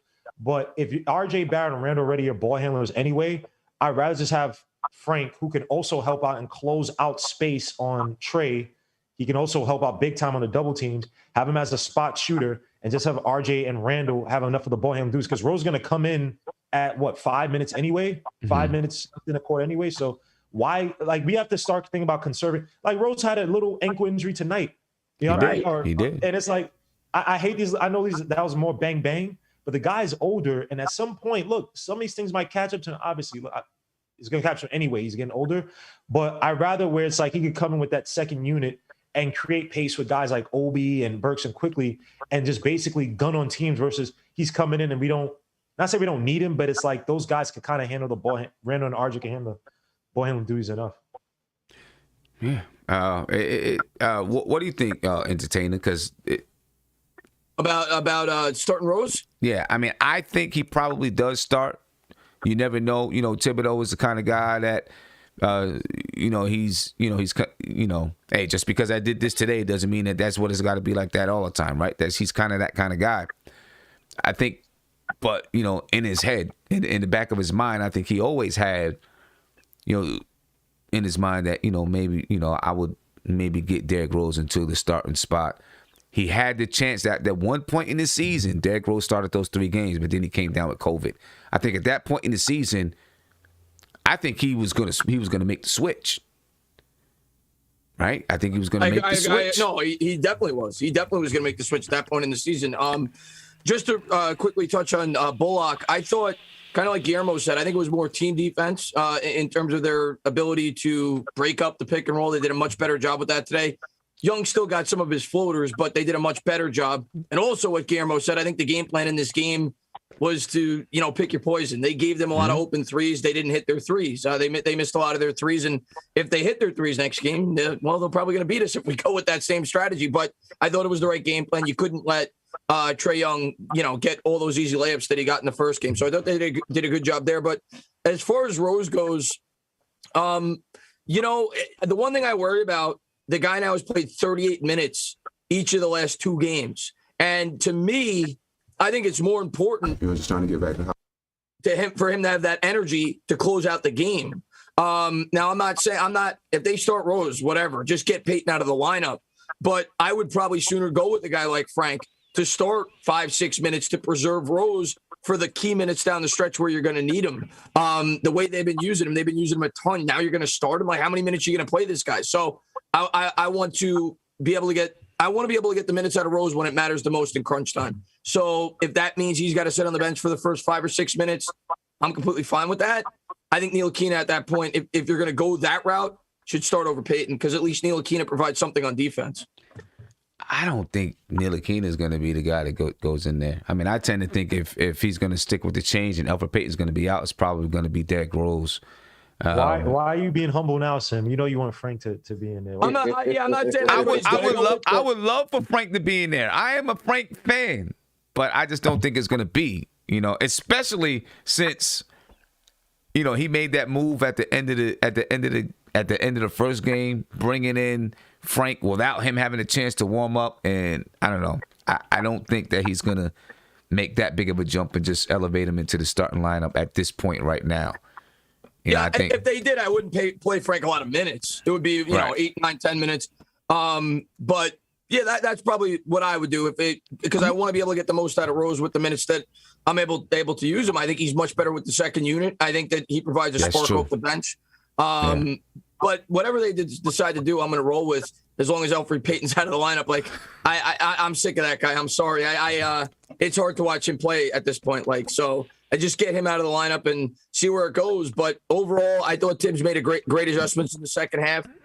Starting Rose, starting Gibson, which I thought was a good move as well. He seemed to be better on offense today than Noel. And obviously Noel was banged up. So I thought he made some good second half adjustments. Yeah. I'm going to come to Isaiah, then I'm going to come to phone call. Go ahead, Isaiah. Yeah, so what was the original question again? The original question. Do you think Rose is the starter on Friday? Oh, yeah. Okay. Yeah, his hand raised. No. I got something to say. Doesn't even know the question. Go ahead, man. It's all right. Shout out, Guillermo. Listen, don't let me I want to say something. That's all I want to say. Guillermo, I will come to Brooklyn and Isaiah, you are remedial. Kareem, don't do that, man. You lucky you 7 feet, Kareem. Because I promise you, if I was 6'3", I wish I was 7 feet. The Knicks would sign me. I know. But no, I'm gonna have to get intellectual on him. I don't want to have to get intellectual on you, and I'll keep. That's an inside joke. But go ahead, Big Bubba. All right, man. I got my degree. You know what I'm saying? Anyway. You know what? Hold on. I'm just going to say, I just want to say this to G-Mo. He said he has that. He said he's got his degree, but the whole joke just went entirely over his head. I'm not. Oh, wow. Okay. You got me there. That was a good one, sir. No, but he's stuck in purgatory. No. I don't think D Rose will start. So I don't think D Rose will start based on, from my original comment that Guillermo stole. But no, again, right? I'm more comfortable with either starting Frank or starting, like I said, starting quickly. Burks, I'm fine with either one of those three. Because again, right, like Guillermo said, RJ, Randle, they're usually the ball handlers anyway. For the most part, our point guards really aren't ball handlers. They're really, really not. Besides Derrick Rose, but I'm more comfortable with either having. To me, I would go with Frank because it just makes the most sense. Because at least with Frank, you're going to get the defense. Historically, he's played the best defensively against Trae Young. I know everyone's going to talk about that last game, but he came in cold. Historically, he's played the best against Trae Young on our team. Again, he shoots 47% from 3. I know I think it was like by 50-something attempts, but still a good shooter. And then, like you said, you really need Frank for what? 6 to 10 minutes, and Rose is gonna take the rest. So again, it just makes the most sense for Frank to start. He can at least, if Randle gets double teamed and he passes it out, Frank there can shoot the corner three. He can shoot the three good, still defend at a high level, disrupt some passes. He can actually fight over the pick and roll. He can fight over it, which is, again, I'll rather take my chances with. Yeah. So then, I mean, I'm just saying, I don't think it's going to happen, right? I don't think it's going to happen too, but it makes the most sense. I don't know if it does. I think if you're gonna take him out, you might as well just put Rose out there. Yeah. I would rather. You got to run to that situation where you need somebody like what Rose does, man. Again, he's a bad play, broken playmaker, man. When you need somebody to attack that paint, he's your best player. And I'm sorry, man. Again, against these second rotations, I know the second unit did good tonight, largely because of Rose. But think about this, Sim. When we need, we come out to a slow start, right? We get out to the third quarter, whatever, or not third, but second quarter, and you need those minutes like we had tonight from the second unit or third quarter, whatever it was when those guys made the run, and you don't have anybody to penetrate into the paint. You don't have anybody really to attack, and you depend on a guy like Quickly, who again is running to kind of like a rookie wall and kill him like that. Burks, who's solid, but he's not like Rose. Like what's the point of playing him those extra like minutes? But you're not playing him. You're not playing him those extra minutes. You can stagger him if you want him to play some with the second unit. You can stagger him a little bit, right? So you can stagger him. You can say, okay, you're gonna play. You'll play the first few minutes, and then we'll bring you out. Have the second unit come in, and then in the third quarter. I don't mean to butt in because I'm just thinking about it. Who takes the minutes? If Rose ain't going to get more than 38 minutes, so if Rose starts whatever, who takes Peyton's 10 minutes? Who gets those 10 minutes? I mean, I'm thinking who takes those minutes is probably Quickly, but it doesn't have to be the same lineup, right? So it's probably Quickly. So if you have Rose playing the first 6 minutes of the game or whatever, and then he comes out, or maybe he only plays the first 4 minutes, 3 minutes, or whatever it is. And then you start coming in with Burks and you come in with Quickly. And then if you want him to play some with the second unit, you can bring him a little bit earlier in the second quarter. Right? Yeah, I agree. 9 minutes, 8 minutes in the second quarter. Minutes, man. Right. Not exactly. He does he comes in at 6 minutes. And that's what's tiring him out. He comes in at 6 minutes in the first quarter, sometimes earlier, and he plays until the end of the second quarter. 18 consecutive minutes. That's too much. 18 consecutive minutes. I think one reason why he did that is because the play of Elfrid Payton was so bad. And we know the reason, but it's not good. No, but what I'm saying is, if you already have him out, if you have Elfrid Payton out and you start Rose, he plays 6 minutes, and then you bring him back in, or he plays 4 minutes, 5 minutes. You bring him back in at 9 minutes or something like that, or 8 minutes, you know what I'm saying, in the second quarter, right? So he gets this break. He's not playing 18 consecutive minutes. He gets this break in between, and he still has time with the second unit. Yeah, that's not bad. You know what I'm saying? That's a long time, 18 minutes, man. But I say this is a dangerous game, too, because I'm also thinking about the second unit with Obi. Because I think if D Rose doesn't play with Obi, I think the Obi that we're seeing right now isn't going to be there the same way. But Obi plays well with Burks too. But Obi plays well with D Rose. If you look I ain't worried about Obi, man. Obi out there balling, baby. Wait, hold on. But when you look, because Obi's been helping us keep us in this game. No, he said he's been out there balling. That's what he said. I'm not worried about him. You gotta listen, man. You gotta really. But listen, but he hasn't been with what Obi's done so far in this series. It hasn't been because of Derrick Rose. It's been more because he's been hustling. He's been running up the sideline, right? They've been finding him open in corners, running the lanes, right? Right. He's been knocking down some open threes, not because Derrick Rose is passing it to him, because that's what the offense dictated. that he was open in the corners and knocked down those threes. Looks so good now, man. He looks confident. He looks confident. He looks confident. But still, though, Steph, I just think it would be a little dangerous just to mess with what D Rose and them are doing in that second unit. But Isaiah, real quick, the point we're making though is, bro, 18 consecutive minutes. That's not good for Rose, bro. No, of course we all agree. You got to. That's what I'm saying. That's the argument. See. We got to chop that up. Right, and what you're saying to do, start Frank, gives Rose 18 consecutive minutes again. You're saying start Frank for this first 6 minutes, and then bring Rose in, and Rose plays from 6 minutes in this first quarter until the end of the second, until halftime. That's 18 minutes. So what? We're basing it on what Elvis Payton's been doing. But let's say Frank does good. What if Frank does hit a couple of shots? What if Frank does not clamp up Trae Young, but slow down Trae Young?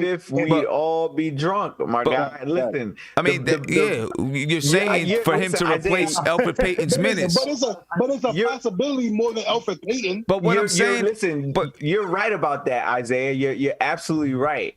But the problem is that we are worried about Derrick Rose's health. Right, yeah. That's why I'm saying. I got you. But what I'm saying is, if you bring in Elfrid Payton starting, or you bring in Frank starting, you still hold the same exact problem with Derrick Rose playing that 18 minutes. It doesn't matter. The intent that we all here have on this panel is bench Elfrid Payton. But the problem is, if you bench Elfrid Payton, how are you going to stagger his minutes? Are you going to stagger to where Alec Burke is taking his minutes at the one? Or are you going to stagger it where Quickly is playing those minutes at the one? Either way, you still have a lapse somewhere within the offense of saying, hey, we all understand that Obi Toppin seems to play better with Derrick Rose in the game, but you still have him playing 18 minutes with that. We're trying to find a way to avoid that, right? And whether you bring in Frank starting or you bring in Elfrid starting, you still hold the same, they're both playing bad, right? And it just so happens that Frank hasn't been playing to play bad, but we saw what he did with the 1 minute of time that he had, regardless of whether he was warmed up or not. So whether you decide to start Evergreen, that doesn't count. He was cold, Evergreen. Listen, I got you. That's why I said it's regardless of whether you start Frank or whether you start Elfrid, you still run into the same exact problem of Elfrid. I mean, you still run into the same exact problem of Derrick Rose playing 18 minutes at a time. Tibbs has to find a way to stagger those minutes, whether it's to start Derrick Rose and bring in Alec Burke with as the first man off the bench, or it's to start Derrick Rose and to bring in Quickly first man off the bench, and as soon as RJ gets tired, you bring in Alec Burks, let him run the one, and you bring Quickly back to the two. Like, either way, you're gonna run into this chemistry issue, because we haven't seen what Alec Burke does with the starting unit yet. We haven't seen how he holds the ball. He's a scorer, right? He has the ability to get rid of the ball, but he's primarily a scorer. So when you put him in the same lineup as a RJ Barrett and as Julius Randle, you're not getting any ball movement, which is why Tibbs kept Derrick Rose in the game during the second quarter. This is why he played those 18 minutes straight. So Tibbs just has to find a way to stagger those minutes, right? Even if that means when he brings out Derrick Rose, he also subs out RJ Barrett to get Quickly and Burks in at the same time. Like, either way, those minutes are going to have to get staggered because the chemistry is not there. I'm at this point in time, I would love to see Frank, come in and play. I don't want him starting, but I would love to see him come in and play. But if we're going to run Elfrid Payton in there for 6 minutes, then Elfrid Payton needs to punch somebody in the face and get something out of those 6 minutes. You know what I mean? Like, he's got to do something. He got to put this dude in a body cast, bro. Right. He's got to do something. The output that he's giving us right now. Excuse me. Oh, I was getting ready to cuss. The output that he's giving us right now is not worth it. Well, can I say something real quick to that? Elfrid Payton to start, like, the first 2 plays of the game defensively, he's actually not bad. But we weren't doubling Trae Young, so he was left out on an island, right? He was shooting right over him. If Right. Tom Thibodeau did a show that helped defense, whatever, that helped defense up top with Nonzo Well to kind of trap Trae Young, I wonder if Elfrid Payne would have looked better. Because it's almost like Tom Thibodeau kind of held that in his back pocket for the second half to be like, look, we're trying to play drop back. If they kill us, then all right, we're going to go to it. Yeah, we live with it. Yep. You know, look, Elfrid Payne, to me, his body language has been trash. Everything about him has been bad, but I will say for the first 2-3 plays of defense, I thought he was good. He played decent defense. We're not mad about his defense. No, he played decent We're mad about defense his offense. No, but forget at this point, forget about his offense. I could care less. He's not going to do anything offensively. But to me, again, your offense should not affect your defense. Like Tony Allen is a game changer, and he's not going to sit there and give you 20, 15 points a game. Elfrid Payne, now granted, it's Trae Young. It's a tough thing. So I'm wondering if Tom Thibodeau might run Elfrid Payne, and if because it showed when you run doubles, when you try to ice the pick and roll, when you try to when you hedge aggressively, you can stop Trae. And when you force him left too, right? And you get him into that left, like force him to on his left, and he can't go back, whatever. He struggles. So I wonder if Tom Thibodeau's going to put out earlier. If he does, then you can play Rose regular minutes and still have Elfrid Payne. Because again, we always think about this offense, right? Where it's like, yo, you got, but put like this. Like I've said, if Elfrid Payne can make Trae Young score 20 to even 40%, I doubt it, less points in a game, that's a big win. Forget about his offense. That's well. I will say in the first quarter, I thought he did play decent defense on Trae Young. First two plays. I'm giving the whole first quarter. No. Actually, I think it's more than that. No. Hold on. He was about to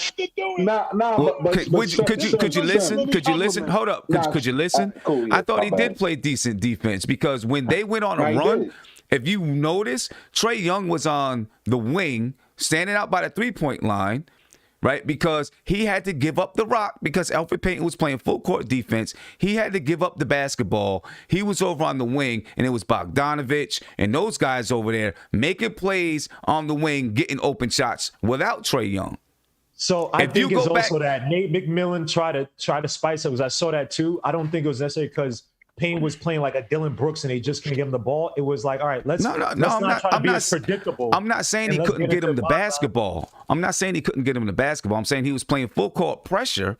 And because he was playing full court pressure on him, he had to do a little bit more work getting the basketball up the floor. So he swung the ball and he moved to the other side of the floor. A couple of times off screen of Rose, he played good defense on him. I mean, you guys can laugh and say that, but go watch it. Go watch it. You know what I'm saying? No. The bottom. Listen. No, I'm not doing anything. Let me finish talking. This is not how the show goes. I hate when people talk over each other. Just listen. Right? Oh, my bad, player. My bad. You know what I'm saying? I mean, the bottom line is if he's out, he's out. But if he played good defense, he played good defense. For 2 plays.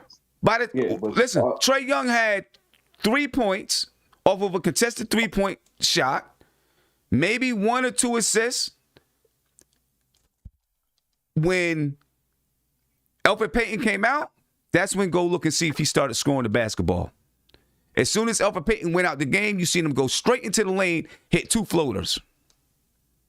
He got straight into the lane. It happened. He played decent defense on him. My bad. Yeah, go ahead, Kareem. And some real quick too. You're right, and here's why I think too it comes down to. It's not just this dude. It's not just the defense because he played good defense. Derrick Rose, let's be real. The ball does not move with Payton, and that's why I think this dude is bringing Derrick Rose in so early as well. Thibodeau. Right. So like you said, Sam, he started scoring. But Trae Young, Tibbs is like, forget that. We'll take that because we need ball movement. So we'll live with that. And that's why he brought him in the third. That's why Derrick Rose started the third quarter because if you notice the third quarter, best shot of winning. Right, and in the third quarter they start shooting the ball quicker. Yes. Right. It wasn't. We're gonna pass it to Randle right here. I'm gonna cut through and get out the way and see what Randle does.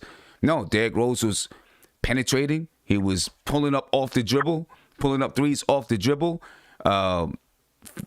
Julius Randle in a little pick and pop. So they were going quicker. They were trying to beat the defense before the defense got set. And, of course, Derrick Rose is going to be your best option at doing that, right? Because Elfrid Payton is slow and plodding, has no speed.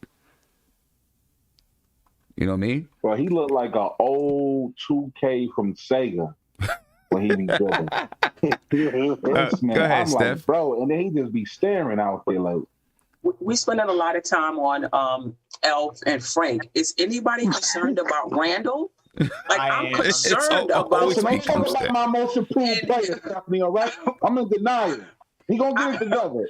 I'm concerned about him because I don't care whether Elf is in the game or Frank is in the game for this 5, 6, 7, 8 minutes we talking about. I'm not saying it doesn't make a difference, but to me, the bigger issue is Randle is not playing well. He seems to have gotten a little better, and I'm hoping that it's breaking open for him, and this is how he's going to be going forward.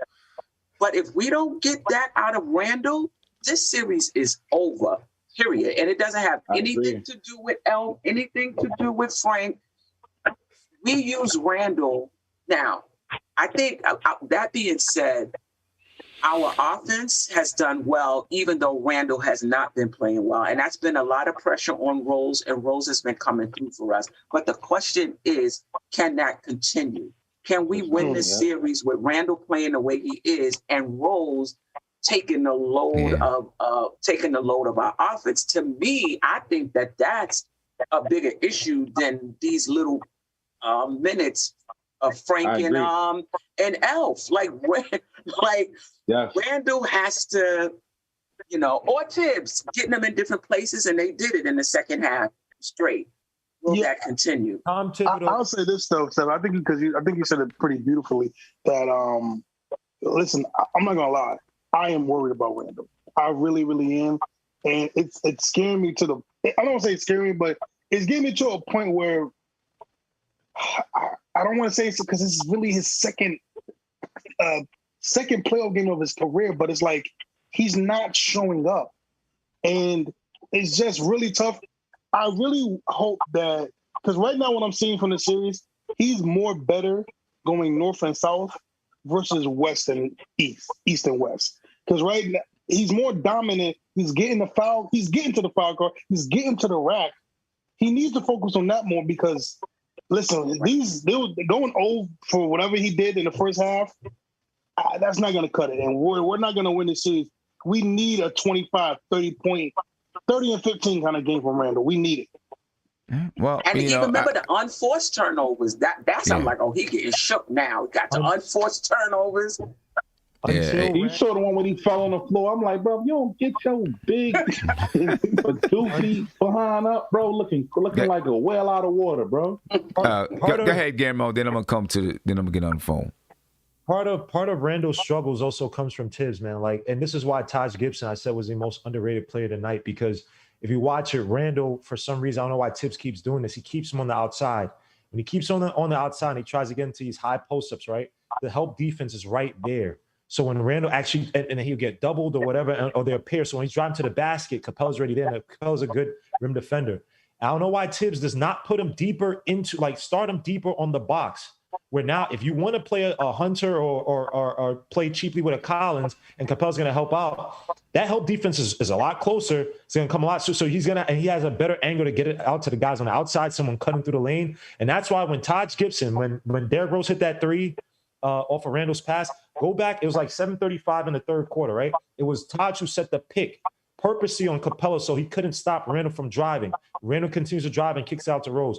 And in the next play, Todd set up a high pick up top on, I forgot who it was, and he literally had Capella one-on-one and took him and made that layup. So I don't know why Tom Thibodeau does not help him out, but as long as Taj is out there, Randle's going to have a lot better chances to the basket, because you have to clear out that first guy or make it so that Capella can't defend Randle's shots as easily. That's where he's struggling. And until he gets his outside shot working, it's just going to be the same thing. So Tom Thibodeau has to figure it out. Put Randle close in the freaking box. Why is he out on the – he's been struggling out there. He's really doing – when we talk about the guard play and stuff like that, if you think about it, Randle's really just taking up space from the outside. I know he's hit a few threes tonight or whatever, but he's kind of like holding up the defense doing that. Randle needs to be at that foul line, breaking the zone, which the Hawks have run tonight several times, or he needs to be at that box where literally now, okay, if you want to play Capella and Randle one-on-one, be my guest. Randle, I give it to Randle. Body but he's not taking advantage, G-Mo, of those one-on-one but that's Tibbs. But look, okay, but you think that unless Tibbs is scared of Randle, why isn't Tibbs telling Randle, yo, get your butt on the box versus staying out on the outside? So you don't have to go. I'll tell you why. But even when he has, real quick, even when he has the mismatch on the wing with Gallo, it's like he just passes it, like playing within the flow of the offense. Like, this was my concern coming into the series. He's such a willing passer that he passes when he doesn't need to be passed. Need to pass, yep. I agree, but he's also, because it's also, look, he's spooked because he knows once he gets past Gallo, which again, I don't understand. It's like, draw fouls on Gallo and get Gallo the hell out of the game. You don't need him, even though Gallo's shot. Especially with that fake Ivan Drago look, all right. looking like Gal and the fake Street Fighter, the bootleg version. They look like a bootleg version of Street Fighter, bro. But he's been scared. He's been scared of. I'm sorry, and they've been calling the first game. They'll call the game a little bit more fairly until the fourth quarter. But he's scared of Capella, who is a solid help defender, and Randle has not been. That's why Randle, and today he did it too. Last game he did it more. Where he bails out and takes those stupid running sideline jumpers. But even when he does that, look who's there to help. There's two guys literally there to help defend him. So Tom Thibodeau has to find a way. He could actually body Capella.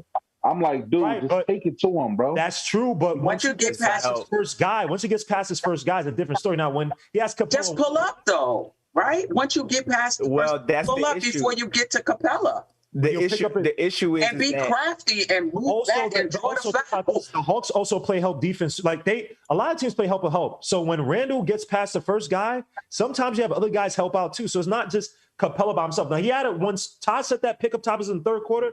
Then he just went straight at Capella, and even then Capella actually defended well. But Randle has that weird like behind the back layup thing he does. I don't know how he does. I don't know what the hell that is. Yeah, he's a doofy player, bro. It's like a weird doofy, but it works. Yeah. Take it away from him. But you know, it's not finesse with him, bro. It's like bully ball with him.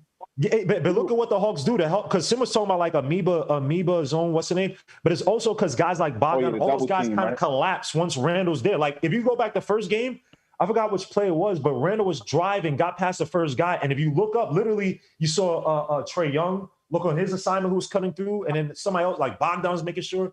And while they're trying to help out on Randle, and I forgot when Randle he missed the shot, and it's like they're helping out too. So it's like Randle has to go like not just one typically, but it's like 2-3 levels of defense. So it's up to him. He doesn't have to go all the way to the basket. He could just pull up after he beats the first guy. Or he could dish out to the open shooter, and that's what he did when Thibodeau put him on the elbow tonight.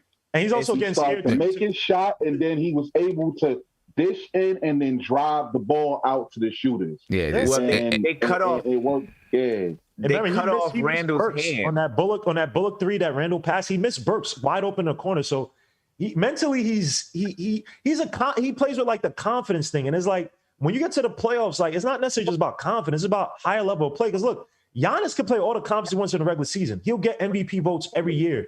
In the playoffs, but that's why we need a starting point guard next season, bro. I agree. The issue that happened with Randle was the same. It's pretty much the same reason that RJ didn't have a really good game in the paint.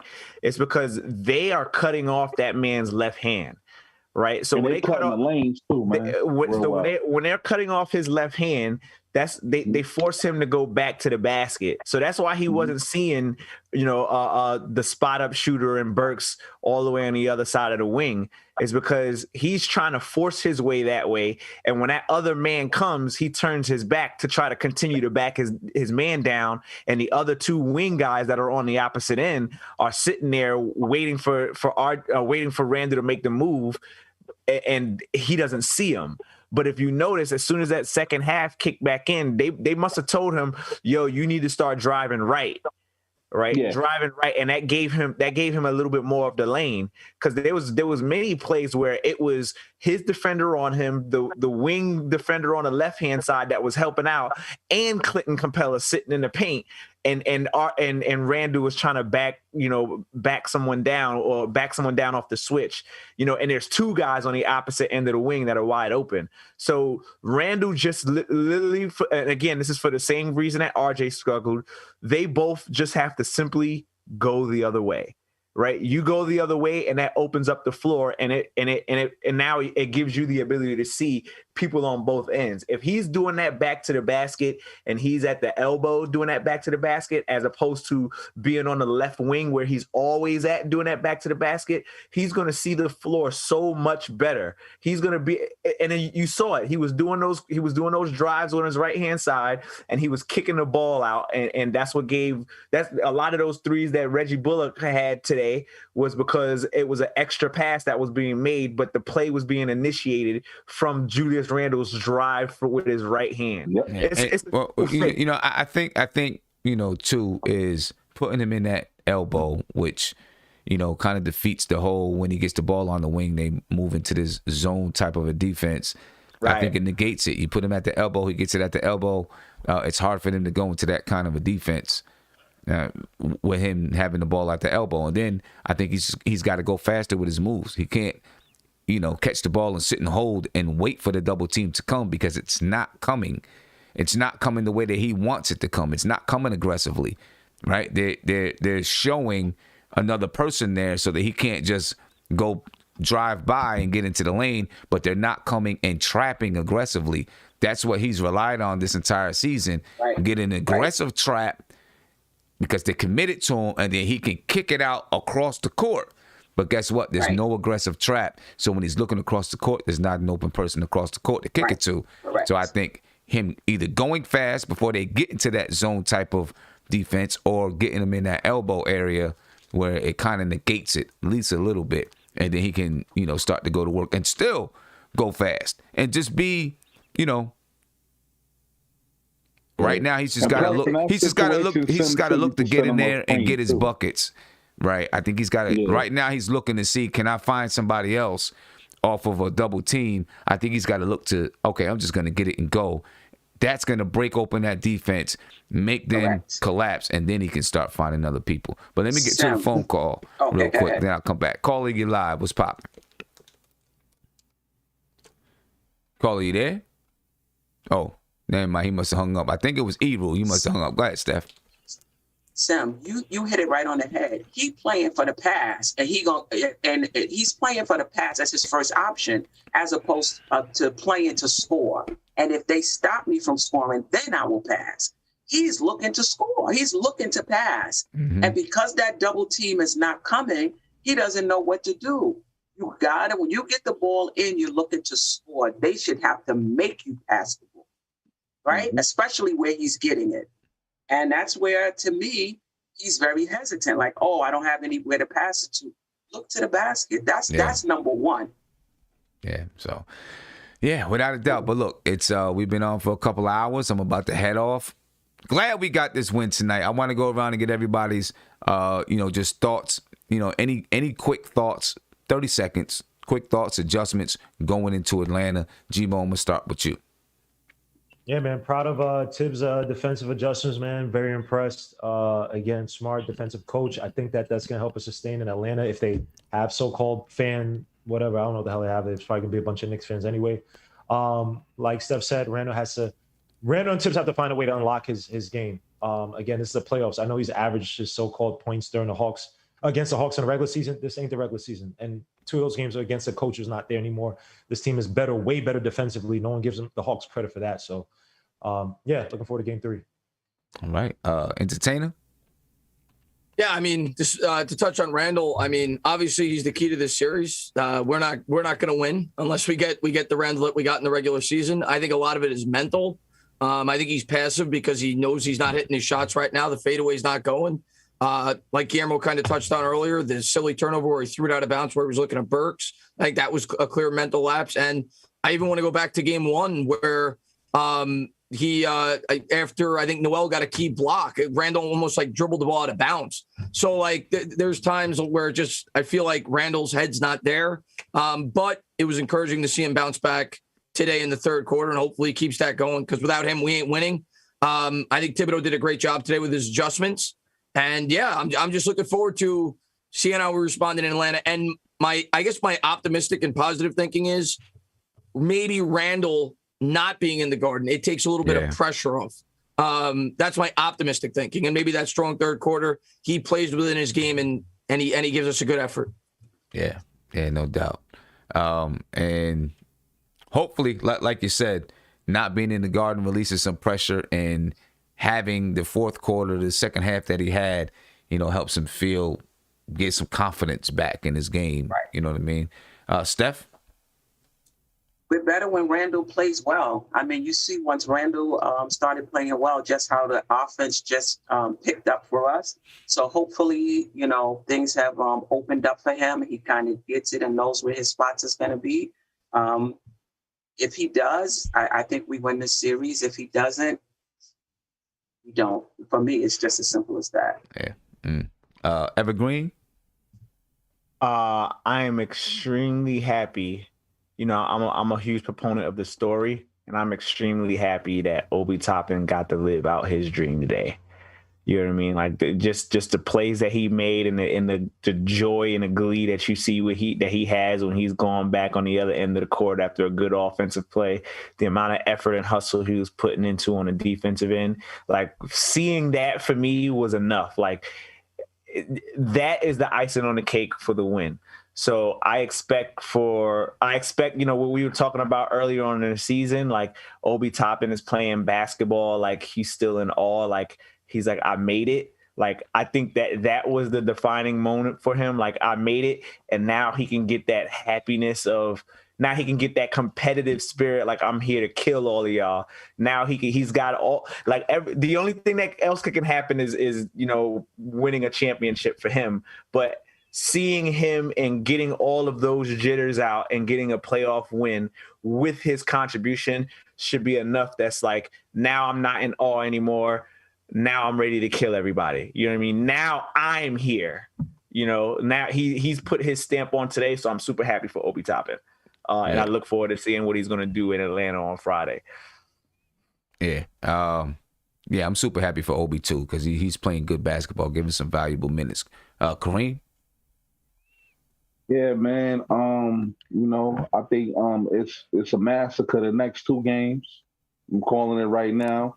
But if it don't happen, I'm not gonna show my face for the next 2 days. Gotta save face, But shout out to everybody, man. I was in here, man. I think I gotta get an EKG tomorrow or something. I was going through it. But real. Great win. And I think that Randle's gonna figure it out. I think he's figuring it out, it's his second playoff game. And Elfrid Payton, please, man, you're gonna get them 6 minutes. At least fall on Trae Young at least once. Something. Like put on a bird outfit or something. But yeah, it's gonna be a great game. And Friday too, that's lovely. Yeah, Friday, Friday. There. Yeah. I'd rather be watching in the game than be ducking these gunshots out here in the city. It's crazy right now. I'm staying indoors. Great game, everybody. Savvy. Yo, all right. So just wanted to say, I'm glad that we were able to get back on defense in the second half. And whoever we decide to give some minutes to, we cannot play Derrick Rose all them minutes. I'm so proud of our young guys for what they've been doing and how they've risen to the occasion. And I have no concerns about our starting unit. I think they're going to shake off the jitters. I think when we get to Atlanta, Julius Randle is going to be ready to emerge and play his game. And I think we're going to win 2 in a row, win game 2, win game 3. Game 4 probably going to be a toss-up, so let's see what's good. But we're in the midst of a battle, and let's get it. Let's get it. A couple of quick shout-outs to some super chats. Sports Live and ATL. He said, Knicks fans, I talk smack.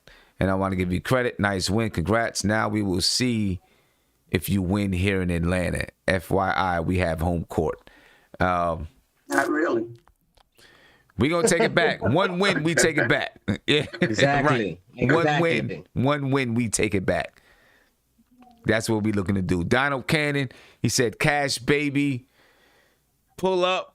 Thank you for the super chat, by the way. Cash Baby never pulled up. He never showed his face tonight. G-Mo, did he show his face on your show today? No. Nah.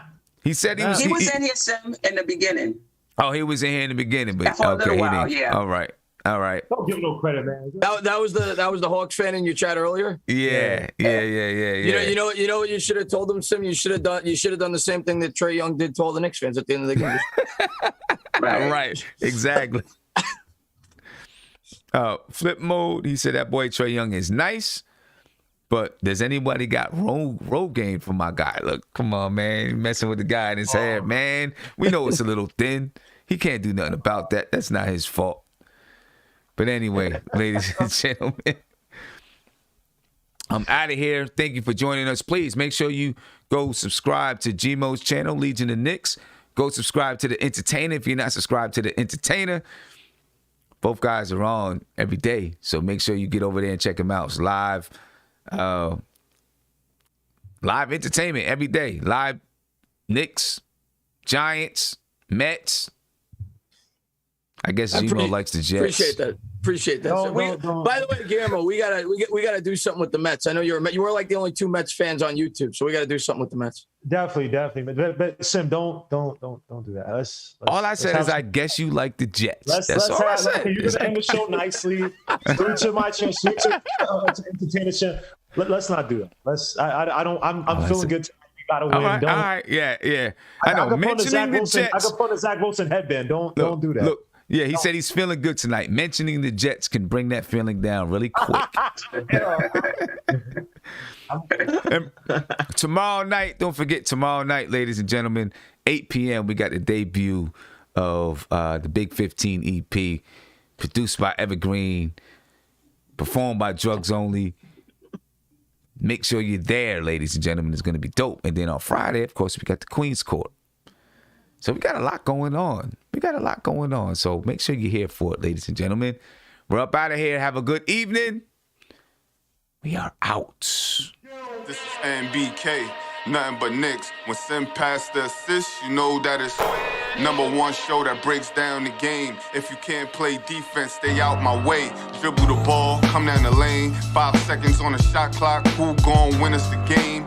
You wanna hear Nick updates and trade rumors? Post-game reviews, this the place to tune in. So tell a friend just to keep the ball moving. Like the page if you feeling the movement. Every game we coming to win. Give us a sub like a player that came off the bench. This is NBK, nothing but Knicks.